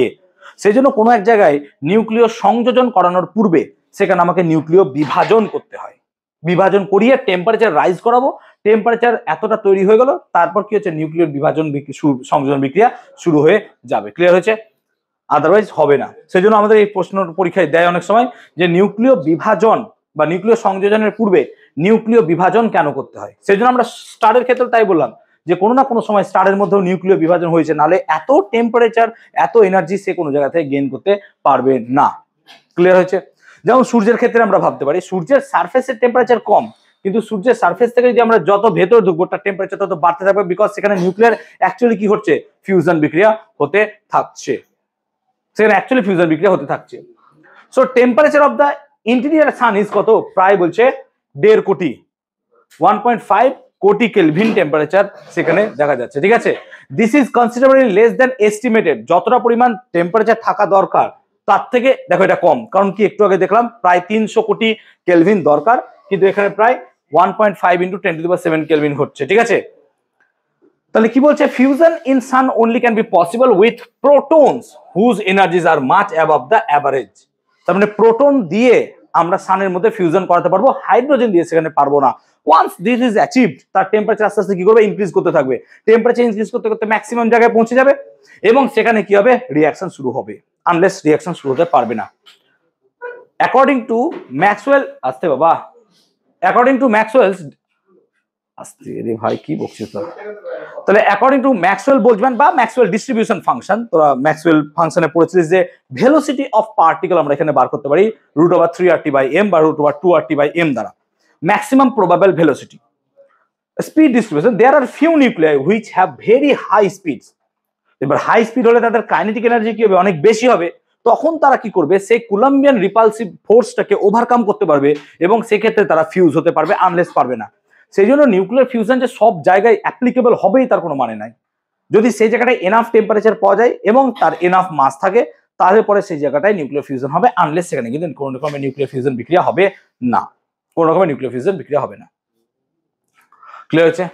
তাহলে সূর্যের ক্ষেত্রে আমরা যেরকম বিক্রিয়া দেখাই 4টে স্টেপসে সূর্যের মধ্যে থার্মোনিউক্লিয়ার বিক্রিয়া, প্রথমে দেখো প্রোটন প্রোটন মানে হাইড্রোজেন, অ্যাকচুয়ালি এগুলো প্রোটন তুমি ভাববে যে প্রোটন প্রোটন রিঅ্যাকশন করে তোমার তৈরি করছে deuterium, this is actually hydrogen, কারণ এর ভেতরে কিন্তু নিউক্লিয়াস আছে, এর ভেতরে নিউক্লিয়াস আছে, কিন্তু এখানে নিউক্লিয়াস নাই, আমরা প্রথমে আলোচনা করে দিয়েছিলাম, তাই শুধুমাত্র এটা প্রোটন ইলেকট্রন সিস্টেম। তো এখানে গিয়ে তোমার নিউক্লিয়াস ফর্ম করছে, ঠিক আছে? তো এবার এই নিউক্লিয়াস কি করছে, তখন আবার হাইড্রোজেনের সাথে রিঅ্যাক্ট করছে, দিয়ে ফার্দার বিক্রিয়া শুরু হচ্ছে, কারণ তখন যে পরিমাণ টেম্পারেচার এনার্জি দেখো রিলিজ করছে, সেইগুলো তখন কিন্তু তোমার কাজে লাগছে থার্মোনিউক্লিয়ার ফিউশন বিক্রিয়া ফর হাইড্রোজেন স্টার্ট হওয়ার জন্য, আনলেস শুরু হতো না। সো এরকম 4টে স্টেপের মধ্য দিয়ে থার্মোনিউক্লিয়ার ফিউশন বিক্রিয়া in the sun or inside the sun happens, এখানে ঘটতে থাকছে। ক্লিয়ার আছে? হ্যাঁ বল। ঠান্ডা? হ্যাঁ, আমি এখন এক্স-রে পড়াবো, এটা চ্যাপ্টার আজকে শেষ হচ্ছে, এক্স-রে পড়াবো। দ্য নেট রিঅ্যাকশন কি, এইটা তোরা ক্লাস 10 এর বইয়ে পড়েছিস, ভেবে দেখ যে 41H1 এখান থেকে তৈরি হচ্ছে 2He4, ঠিক আছে? এগুলো তো পজিটিভ বিটা-সি, নিউট্রিনো তো অ্যান্টিনিউট্রিনো এবং 26.7 মিলিয়ন, তোরা এইটা পড়েছিলিস, তাই না? কিন্তু তার প্রিভিয়াস রিঅ্যাকশন গুলো হচ্ছে এইরকম ঘটনা ঘটে, এটা হচ্ছে অ্যাকচুয়াল রিঅ্যাকশন, ঠিক আছে? সো প্লিজ এটা একটু দেখে রাখিস যে রিঅ্যাকশন গুলো হয়, এইটা হচ্ছে তার vesicle reaction. I hope clear করতে পেরেছি, ঠিক আছে? তো সানের ক্ষেত্রে এই হাইড্রোজেন অ্যাটমগুলো এইভাবেই ফিউজ হয় এবং এর ফলে নিউক্লিয়ার ফিউশন বিক্রিয়া হয়। বা নিউক্লিয়ার ফিউশন কিন্তু ভবিষ্যৎ শক্তি একটা বড় ভান্ডার হতে পারে, ইন দ্য সেন্স যে এখানে কি হচ্ছে, আমরা এলিমেন্ট গুলোকে ফিউজ করছি, এলিমেন্ট ফিউজ একবার শুরু হয়ে গেলে সেই জায়গাটা থেকে কি হবে, ফিউজ হবে আর নিজে থেকে হেভি এলিমেন্ট তৈরি হবে, আর হেভি এলিমেন্ট তৈরি হতে থাকবে, যেমন ধর হাইড্রোজেন থেকে হিলিয়াম, হিলিয়াম থেকে লিথিয়াম, লিথিয়াম থেকে বেরিলিয়াম, হতে হতে বাইন্ডিং এনার্জি অনুযায়ী কত আলটিমেটলি ফেরাসে গিয়ে দাঁড়াবে, ও ফেরাসে গিয়ে দাঁড়াবে, ফেরাস বা নিকেল বা কি বলছিলাম আমাকে, নিকেলে গিয়ে দাঁড়াবে। আগের দিন বোধহয় একটা কনসেপ্ট আমাদের গন্ডগোল হচ্ছিল যে ফেরাস আর নিকেলের মধ্যে, আমি একটা দেখে ওটা বলবো, আমি এখন দেখা হয়নি, সময় দেখবো। তো যাক, ফেরাস বা নিকেলে গিয়েও বন্ধ হবে, সো সেইখানে গিয়ে বন্ধ হবে এবং বন্ধ হলে পরে তখন আমার রিঅ্যাকশন বন্ধ হবে, কিন্তু সেটা হতে হতে তো কয়েক 100 বছর লেগে যাবে, সো রিঅ্যাকশন চলতেই থাকবে কোনো রকমের ডিস্টারবেন্স ছাড়া, ঠিক আছে? সেটাই আমরা এখনই বলছিলাম যে লাইফ অফ স্টারস কি হয়, যে এই জায়গা থেকে লাইফ শুরু হচ্ছে, ধর যেখানে রিঅ্যাকশন শুরু হচ্ছে, হতে হতে হতে অ্যাচিভ করবে কোথায়, আলটিমেটলি ফেরাসে গিয়ে অ্যাচিভ করবে। তার মানে একটা স্টারের যখন আছে, স্টারের ভেতরে কি হচ্ছে, এরকম করে রিঅ্যাকশন চলছে, বাইরে কম ভেতরে বেশি, রিঅ্যাকশন হতে হতে হতে এখানে ফাইনাল এলিমেন্ট তৈরি হচ্ছে, কি বলতো, ফেরাস, ফাইনাল এলিমেন্ট ফেরাস তৈরি হচ্ছে। এবার যখন ফাইনাল এলিমেন্ট ফেরাস তৈরি হচ্ছে, তখন ফেরাসে গিয়ে নিউক্লিয়ার রিঅ্যাকশন বন্ধ হয়ে যাচ্ছে। রিঅ্যাকশন যতক্ষণ না পর্যন্ত পুরো স্টার পুরো হাইড্রোজেনকে শেষ করে ফেরাসে পরিণত হচ্ছে, ততক্ষণ রিঅ্যাকশন চলতেই থাকছে। এবার যখন পুরো হাইড্রোজেন শেষ হয়ে গেল, তখন স্টারের রিঅ্যাকশন শেষ হয়ে গেল, তখন যে সূর্যের আগুনের ঝলকানি সেগুলো বন্ধ হয়ে যাবে, অ্যাকচুয়ালি সেটা কি হবে, রেড জায়ান্ট বা লাল রঙের একটা তোমার স্টার তৈরি করবে। এবার যদি এই স্টারের সেন্টারে ফেরাস জমা আছে, যদি এনাফ মাস থাকে যার গ্র্যাভিটি পুরো স্টারটাকে টানতে পারে কেন্দ্রের দিকে, তখন কি হয়, স্টারটা কোল্যাপস করে, স্টার কোল্যাপস করলে কি হবে, ওপরে থাকা যে ফেরাস আছে আর ভেতরে থাকা যে ফেরাস, এরা কি করবে, পরস্পরকে টানবে। ওপরে ফেরাস না থাকলে তার থেকে লাইটার এলিমেন্ট থাকতে পারে, that doesn't matter at all, তাহলে এরা টানবে, টানার ফলে কি হবে, স্টার কোল্যাপস করবে। কোল্যাপস করলে কি হবে, ওই সমস্ত স্টারের মাসগুলো একটা ছোট্ট পয়েন্টের দিকে শুরু হবে যাওয়া, যেটাকে আমরা সিঙ্গুলারিটি বলি অ্যাকচুয়ালি। সো এই সিঙ্গুলারিটির দিকে যেতে শুরু করবে, সিঙ্গুলারিটির দিকে যেতে যেতে যেতে যদি সিঙ্গুলারিটিকে অ্যাচিভ করতে পারে, তাহলে সেটা একটা ব্ল্যাক হোলে গিয়ে পৌঁছাবে, সেটা ব্ল্যাক হোলে গিয়ে পৌঁছাবে। আর যদি না পায়, ওই মাস না থাকে, তাহলে এইভাবে ও একটা নিউট্রন স্টার বলতে পারিস, বা এরকম ডোয়ার্ফ বা জায়ান্ট যা বলবি, সেইভাবে ও পড়ে থাকবে এবং এইভাবে চলবে, এবং একে কেউ না কোনো ব্ল্যাক হোল এসে খাবে। সো ব্ল্যাক হোল তৈরি হয় এইভাবে অ্যাকচুয়ালি, কোল্যাপসিং অফ স্টারস। কিন্তু শুধুমাত্র ব্ল্যাক হোল বা আমরা এটা বলছি না, এখান থেকে তোমার ফাইজার তৈরি হতে পারে, আরো অনেক রকমের আছে, সেগুলো ঘটনা তৈরি হতে পারে। এইভাবে একটা স্টার ডেথ হয়, আমাদের সান বা সূর্যেরও ডেথ হবে মোটামুটি কয়েকশো কোটি বছর পর, সো ইট উইল ডাই। হ্যাঁ, ঠিক আছে, ওকে।